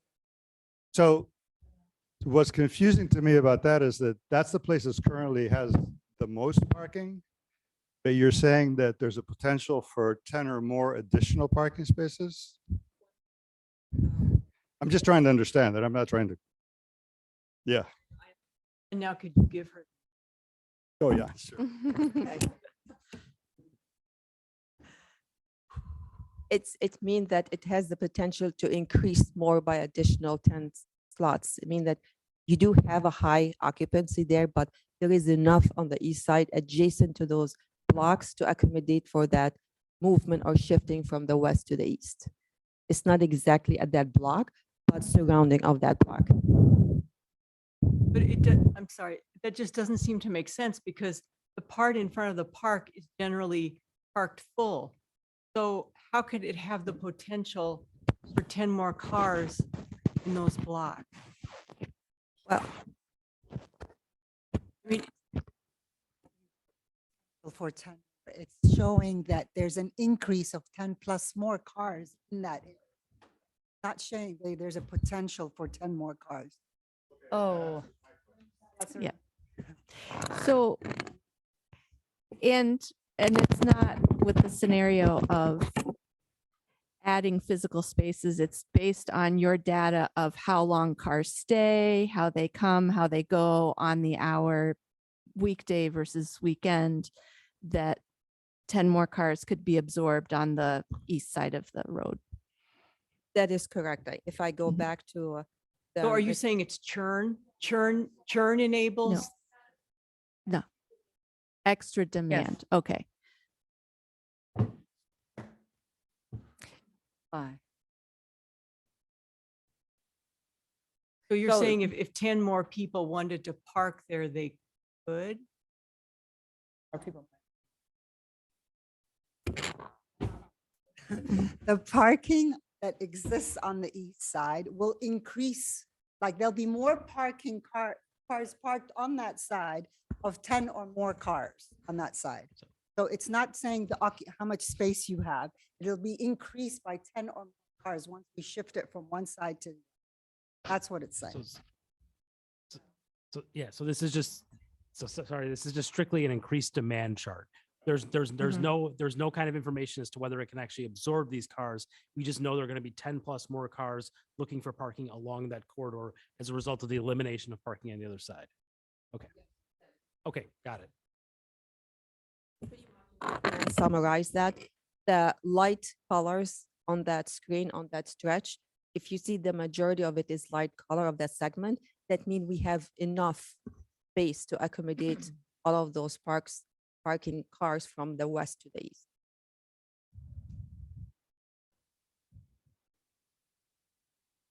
I want to answer you something. You mentioned something about the side roads. That had to be part of the study so that we can analyze the impact. The report, once it comes, it'll show there's a lot of numbers there. We try to do it as best as we can and bring it graphically so we can explain it. But you will be able to see the full report, and the analysis on the side roads is also in there, but it's not our charge. Our charge is the corridor, but it's there for your use. So you can see that. Okay, Thank great. you. And So that'll be when- part of the information that's available before the virtual and the in-person meetings, correct? Yeah, within a day or two, you should have So it'll be online. report, yeah. Thank you. Thank Okay, you thank very you. much. That's helpful. So actually, I will be sending the report to Rebecca. They will have it in hand. That makes a lot more sense that your focus is the corridor. So of course you're not looking at other streets, but we can make that interpretation. That's good information for us. Exactly. Thank you. All right. Other questions? Trustee Bockhorst? Just one last question regarding funding. Does the amount of federal funding shift based on the option chosen here? It will. However, it's 80-20. Okay. When you say shifting, I'm not sure. what I'm you just mean. wondering if the state absorbs more of the project costs depending on the preferred alternative or the alternative that we choose. If I'm gonna give it to you as an example, okay? If the cost of the project today is $100, which is of course not, but $100. So 80/20 will be state and federal regardless of the cost. So it's gonna be 80/20. Okay. And this is just for the road. So it doesn't matter which option No. is chosen. That was my question, just to see if you had a built-in incentive to drive. There towards is an one. incentive for sure. It's a cost saving and less maintenance cost Okay. because you're not gonna pay that much maintenance if you don't have that parking. Okay, are there other folks on the virtual, members of the public on the virtual platform that would like to be heard? You could raise your hand. That would be the easiest way for us to call on you.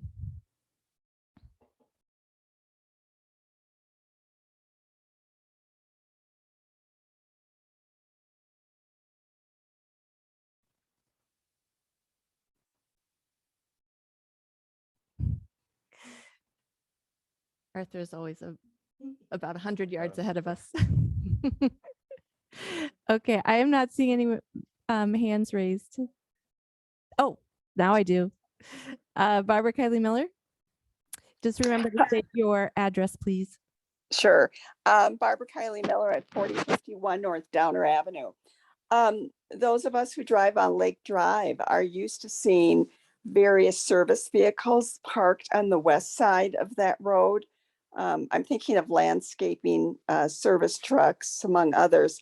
So where would those kind of vehicles go? You know, not passenger cars or SUVs, but, you know, cars who are, or vehicles that are there to work on residents' lawns or homes. Do they get an exception for parking? Can they park in the bike lane if they're there to mow somebody's lawn? How would that work? So to answer one question directly, they're not allowed to park on the bike lanes. That's an absolutely big no. If there is like those trucks are servicing a home, they either can park on the east side if that alternative becomes the preferred one, or they park on the side roads and they take that extra step to get to that home. So those are options that they can choose of. Does this answer your question? It does. Thank you. Thank you. Other members of the public who would like to be heard?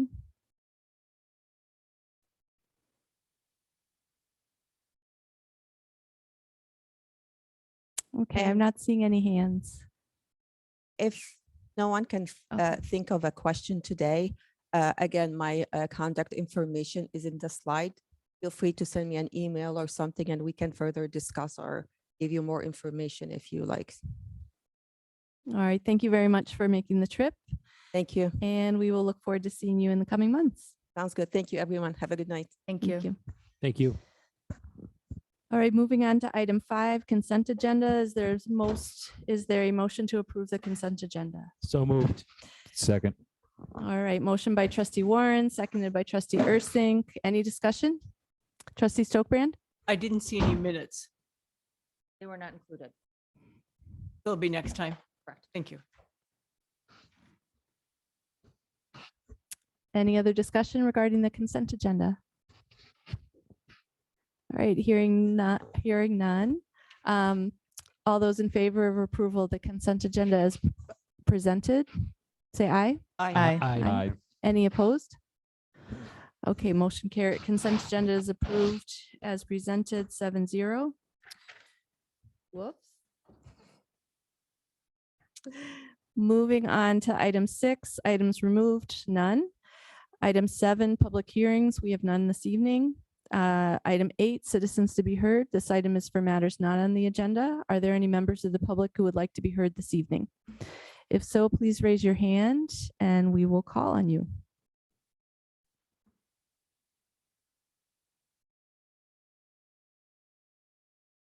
All right, I'm not seeing any on the Zoom, and we have no one left in the courtroom. So moving on to item 9, new business. Wait for it. We have no new business this evening. Moving on to item 10, reports of village officials. 10A, village president. We have 3 proclamations this evening. And I was wondering if Trustee Ursink, would you like to read the Arbor Day proclamation for I us? would love to. All Thank you right. for that offer. Let me scroll down to it here. All right. As Chair of Public Works and also a sad resident who's going to lose his ash tree. I'm not totally sad. I'm happy that we're going to Okay. get a new tree and 'Cause start it's over. I think way the to sentiment reframe. of that is, Take note, everybody. That's a good we reframe right there. love the trees, but A sick tree needs to, got to start creating new memories. yep, that's new. Another good new phrase.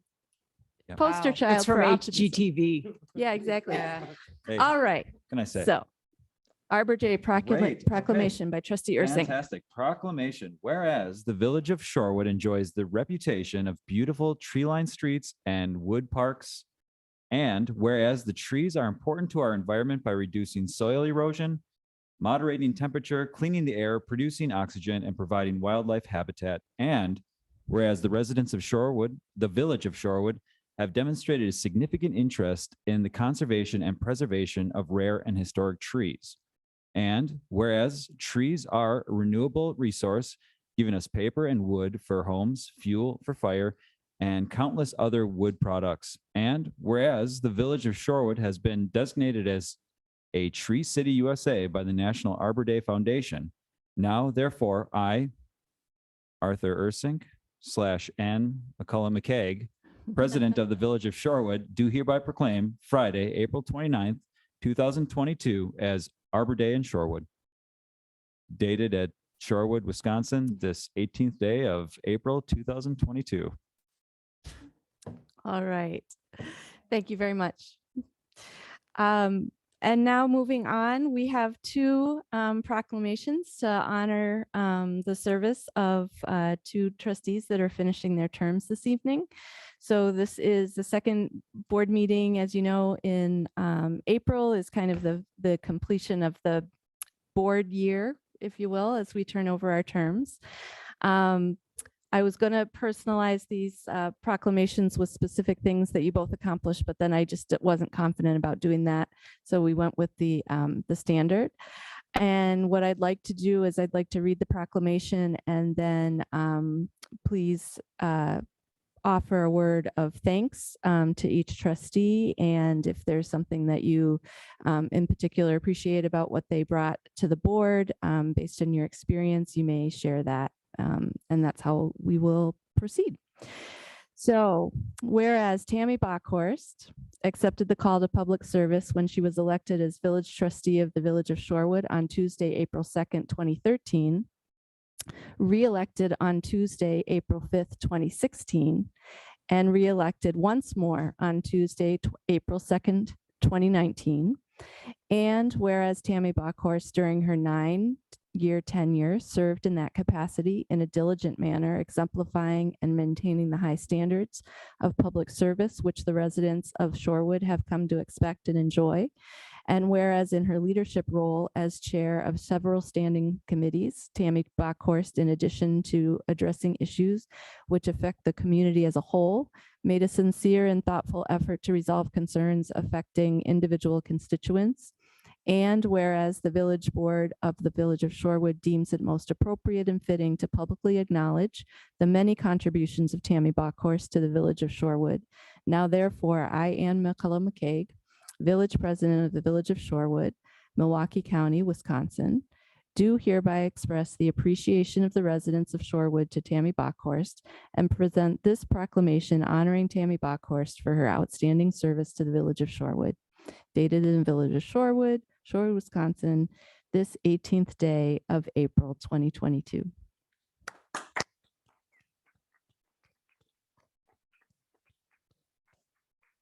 I would like to say thank you to Tammy for teaching us that things that don't hurt people shouldn't be regulated, like keeping bees. You're a real passion advocate for a lot of new thinking and growth mindset in the village. And I have enjoyed serving with you. Thank you.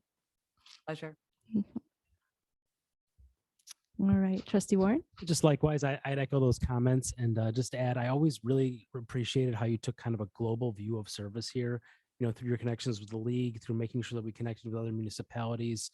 I just always really appreciated that you looked at it as you know, we're all stronger together, and really brought that point of view. In addition to the other things that I had mentioned, you know, taking issues and championing them and making sure that the action was actually taken on those issues. So thank you for everything.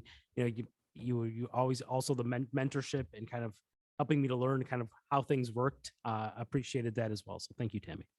Thank you. Yeah, I'd also like to say, Tammy, thank you for your service in the community.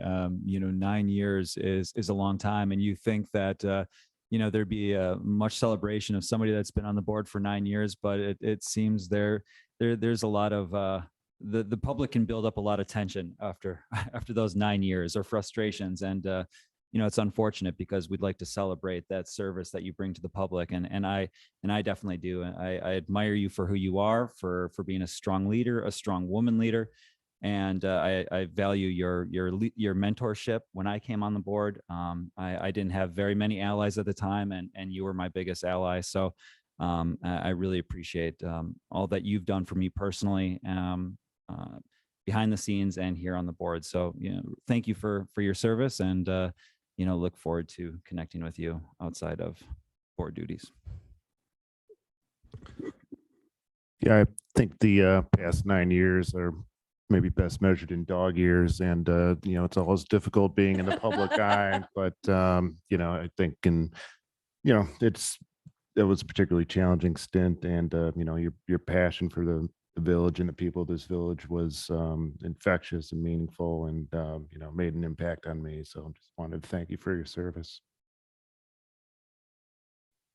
I guess I'll just echo everybody else, and also say I definitely appreciated learning from you in the committee process, and was glad that I was in your rotation and got to learn a bit more about how that part of the job works. Can I go last? Mhm. By nature of my position here. Tammy, thank you. I will say that you are probably one of the trustees who I have always spoken to outside of normal business hours, and I have always welcomed the call. I have always appreciated it. And I greatly appreciate the service you've really provided to the village of Shorewood. Thank you. Thank you. Is there anything you'd like to say? Is it time for my 17-minute speech? It is. That's why we had no new business. No, anyway, I'll keep it short. I appreciate serving with all of you. I haven't always agreed, and I've run against some of you, and really think that Shorewood is in a great position with all of the leaders here and the incoming too as well. So I feel remiss to leave at this time, and well, how about this? I feel remiss that that Wesley will be leaving at the same time, because I know I get a chance in the next proclamation to give you some accolades, but it has been a pleasure. It's been challenging, no doubt. We've undergone a considerable amount of growth and change in this village since I took office in 2013 and shortly thereafter. And when I did first take office, I was the only female on the board at the time. And within a couple of years, we had functional diversity at both the village board level as well as the school district. In fact, majority female on both boards at one point. And I believe all of us were on the softball field simultaneously at least one season, which was magnificent as well. So I could go on and on over, but I think that you guys are going to forge a lot of new memories and triumphs and etc. So thank you for all of your patience with me as well. And I've learned incredible amounts, not from serving in this village and also from everyone here. The staff has been phenomenal to work with. It's always sad to see the turnovers, but it's also great to see how much institutional knowledge and how many hardworking, longstanding individuals that have stayed in this village. And there are challenges. I know I said I was wrapping up, but challenges not only here in Shorewood, but these exist across the nation in small communities of all size. So public servants, and in particular, I'm going to go again with staff. You are put under a microscope like nobody else in this world. So being able to serve with dignity and continue your job and continue not only to innovate and challenge and lead is amazing. So I thank you all for that. And I look forward to hearing about all of you second or third hand or in the media and the great accomplishments that you achieved. So thank you.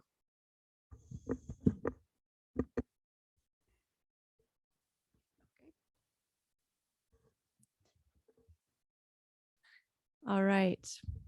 Trustee Warren. Whereas Wesley Warren accepted the call to public service when he was elected as a village trustee of the Village of Shorewood on Tuesday, April 2nd, 2019.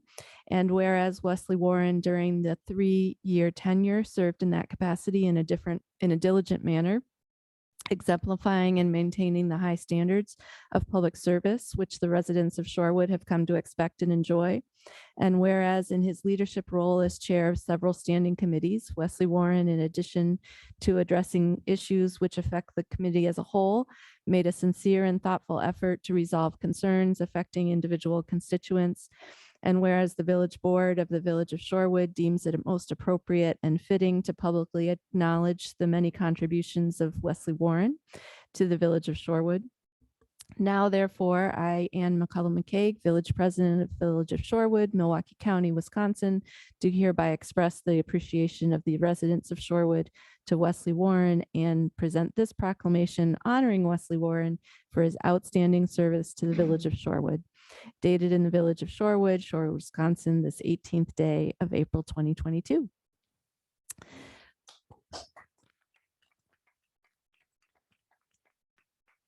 I'd like to start by just saying how much I've appreciated working closely with you on many issues. And it seems like it's been, I guess it's sort of been, well, no, it has been 3 years, right? Because It's been four technically. it's been 4 technically. Oh, that's right, because you got appointed Yeah, at that. appointed, yeah. Oh, so we do need to fix. That's what she fixed it. Yeah.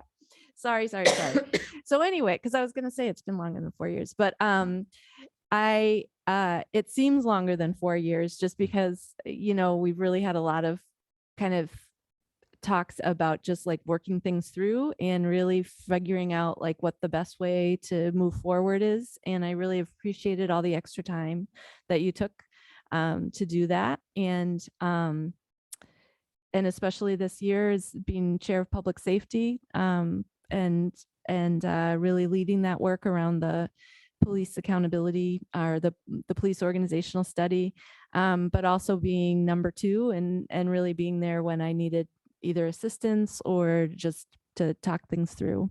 So I look forward to continuing our friendship outside of serving on the board together. And I also will not hold it against you that you didn't run for a second term because I completely understand that. And it also opened up the opportunity to have 2 new fabulous board members. So thank you for being generous about that. So at this time, I'd like to open it up to other comments. I may hold it against you though. No, it's really sad to see talented people like yourself leave this board. I'm really excited about the incoming trustees, excited to work with them, but yeah, like I said, it's hard to lose somebody of your stature, your creativity, you've got a really fantastic analytical mind, and you've got a great pulse of what's going on in this community. I remember, interviewing you at Cloud Red, we were just doing interviews of trustees and school board candidates, and you were, it was right when you were appointed to the board, and your background in this community is just incredible. And your trajectory to the position you are right now is it's just something that really always struck me. And so it's going to be, hard to see you go, but I know that you're going to be doing so much behind the scenes. You're still going to be there. And I always loved our conversations at times after board meetings. I needed to talk to somebody or in between, in between meetings or during the week, I just call and touch base with you. It was like a therapy session at times, and is really helpful. So maybe we can still, do that. You saved me quite a bit of money. So, on my therapy, but But it is truly sad to see you go. I do look at you as well as a mentor of mine, and hopefully the phone will still be open. Trustee Stokely? Wesley, having served on 2 committees with you, the Superfund Budget and Finance, and then also Public Safety, as President McCaig mentioned, I am just very appreciative and grateful for what you brought to the committee meetings and to the board. Your knowledge, your honesty, your experience, and your perspective, they were invaluable. And it's been a pleasure to serve with you. You too. Yeah, I would just echo what Trustee Stokerand said. Working with you, particularly on the Public Safety Committee, was it's maybe my favorite experience in my first year on the board. So it was just a privilege and an honor and a incredibly educational time, just in terms of watching you dig into the material, work with staff, work with President McCaig, and engage with members of the community during periodically contentious moments. So it was really a great learning experience, and thank you. And I'll just say I'm glad that we got to sit together for one meeting at least, and that we all got to be together for this last meeting for 2 of our members. And I think other folks said a lot of this already, but I've really appreciated the way that you are able to, I think, very easily understand all sides of something and help people find consensus. When we've had moments where there's disagreement, I think you're always a good kind of centering voice to help everybody see all the perspectives and why people are feeling that way. And also, I've very much appreciated the work of the Public Safety Committee and on the police accountability work in particular. And, hope that you will not be a stranger to the board completely and to that work. And we hope to continue that in a way that honors what you put into it and makes you proud. And it has been a great pleasure serving with you, Wes. When we first appointed you 4 years ago, and when you decided to run for reelection, I was seriously considering not running if you had not chosen to run another term, for a variety of reasons. But I've learned so much from you, and I appreciate not only your style, your grace, but your ability to connect with people at all levels and to not only synthesize and relay information, but you, I'd say, stand in the top 1% of people who I feel genuinely care and are compassionate and don't wear it necessarily on your sleeve. So that's a really, a great quality and admirable. So Shorewood is at a big loss with you leaving, but I know you're not going too far, and this is your hometown, more or less. So look forward to seeing what else you do in the village. Thank you for your service. No, thank you. And thank you everyone for your kind words. I mean, it's Wes, we're not done. No, it's okay. I know it's rare to hear from you. So the first night that I met Wes, we were conducting interviews for the vacant trustee position, and he was watching me try to haul in a table, I think, to the hallway or into the boardroom. And I didn't know who I was, but I said, "Hey, can you help me lift this table?" And he lugged it into the room. And then all of a sudden I went outside looking for a John Wesley Warren. And he goes, "Oh, that's me." So he then came in to sit in the room, which I just asked him to move furniture in. And I guess I share that story because I really have appreciated the fact that very early on the board, I appreciated the fact that when you showed up as your authentic self. And the authentic self that I saw was someone who was transparent and wanted to move Shorewood forward in the most productive way he could. And so I'm grateful for you. I'm sad to lose a sounding board for me on the board, but I also know where you live. So don't be surprised if I show up and ask you a question. Thank you. Well, thank you everyone for your kind words, and I'll try to be very brief here. First off, this is like a trip down memory lane. if you guys only knew how nervous I was prior to that interview before I was appointed, I was shaking like a leaf when I was moving that table with you. And Arthur, the interview with you too, I was incredibly nervous. My first couple of weeks on the board, it's bringing back all those memories of, I don't know if it showed, but I was just so nervous and intimidated to be in this position. And, for me, it's always been something where I kind of, when I first busted into this village, I knew that I loved it right away, but I always felt a little bit out of place. I never felt like I quite belonged. And one of the joys that I've experienced in this role and over the last, being connected with this village for now almost 40 years, I can't believe I'm getting that old, is to see this village really try to make strides and improvements in inclusivity. And it's by no means a finished product, but it certainly is a different village than when I got here all those many years ago. And it certainly is a village where, I personally have had the chance to see, to feel like, to go from feeling like I was just kind of a cog that didn't fit to someone who belonged and could contribute and was listened to. And again, not a finished product, but we're really trying to make strides in that area. And I really, from a personal perspective, appreciate it. I also go back to, and I do have a point here. I go back to when I was elected 3 years ago. The first feeling I had was, yes, I got elected. I won. That's great. The second feeling was like, oh my God, 3 years? That is such a long time. And now looking back, it just went so quickly. I look back at the work that we've done, whether it's this board or past boards, and I'm really proud of all. I have two feelings. Really proud of all the things we've accomplished. Managing through COVID, the police accountability study, all the things that we've done. It's just the body of work is incredible over the last 4 years across 2 different boards. Just incredible to look at. But on the flip side, there's just so much more left to do. For instance, the Welcoming Village Ordinance, which we've been talking about for years, which I think is really important. It's still out there as something that we want to get done. There's still countless things that we can do. But I mean, the great news and the silver lining is that the board, the incoming board, as of 2 weeks from now, it's going to be a great board. It's going to be a great board. It's going to get a lot done. We are in fantastic hands going forward. I'm ecstatic as a resident of the village that I have, these 7 individuals on the board representing me and making decisions, because it's going to be a great board going forward. So thank you, everyone. Thank you for this opportunity. It's been an honor and a privilege to serve over the last 4 years.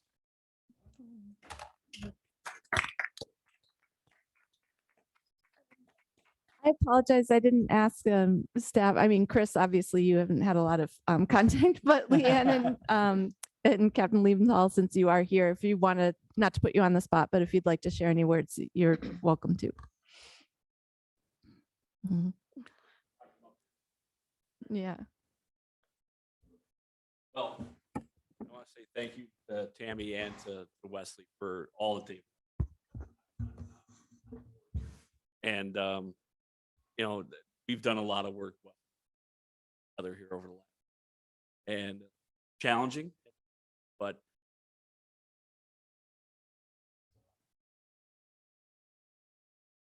appreciate all the sacrifices that you have made. It's been great working with you. Guys.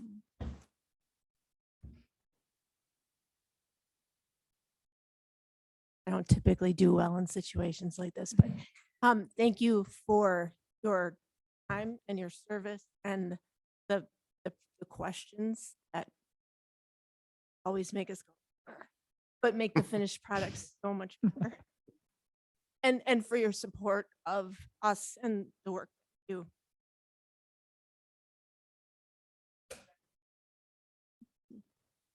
Thank you. Thank you. Thank you. All right. I didn't cry. Attorney Polk, you can chime in too, but I also know you haven't had a lot of experience. Yeah. It's good to see you, though. I know. Yeah, it's great to see you. Yeah. He needs a nameplate. I know, we'll write his name's down for a nameplate. Nathan got it. All right. Excellent. All right. Moving on. 10B, reports of village trustees. You better not have any. No, I'm just kidding. Reports of village trustees. All right, hearing none. Reports of village manager. No report. All right. Item 11, future items of consideration. Are there any? Hearing none. Can we get the welcoming committee, up, It is- up the chain? Up the It's food on chain? the list, but The Wesley Warren welcoming. right. Can it be It would The not have Wesley my name Warren. attached. It was Wesley given Warren? to me. It's- In honor of Okay. Wesley Warren. Welcome to Shorewood. All right. So we have agenda possible closed session this evening for the purpose of discussing the village manager's review or annual performance evaluation of the village manager. Is there a motion to go into closed session? Trustee Stokebrand. I move that we go into closed session pursuant to Wisconsin statute 19.85 1C to discuss the annual performance evaluation of the village manager. I'll second. All right. Any discussion? All right. Seeing none, this will be a roll call vote.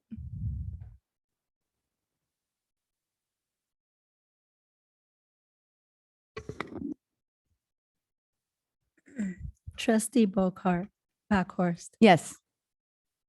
Trustee Moore Baldoff. Yes.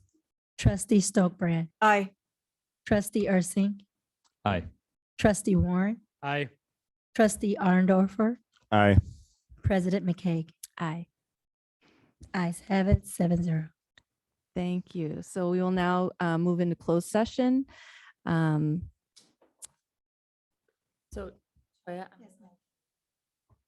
unless you want me to maneuver the. Just because then we're gonna pause recording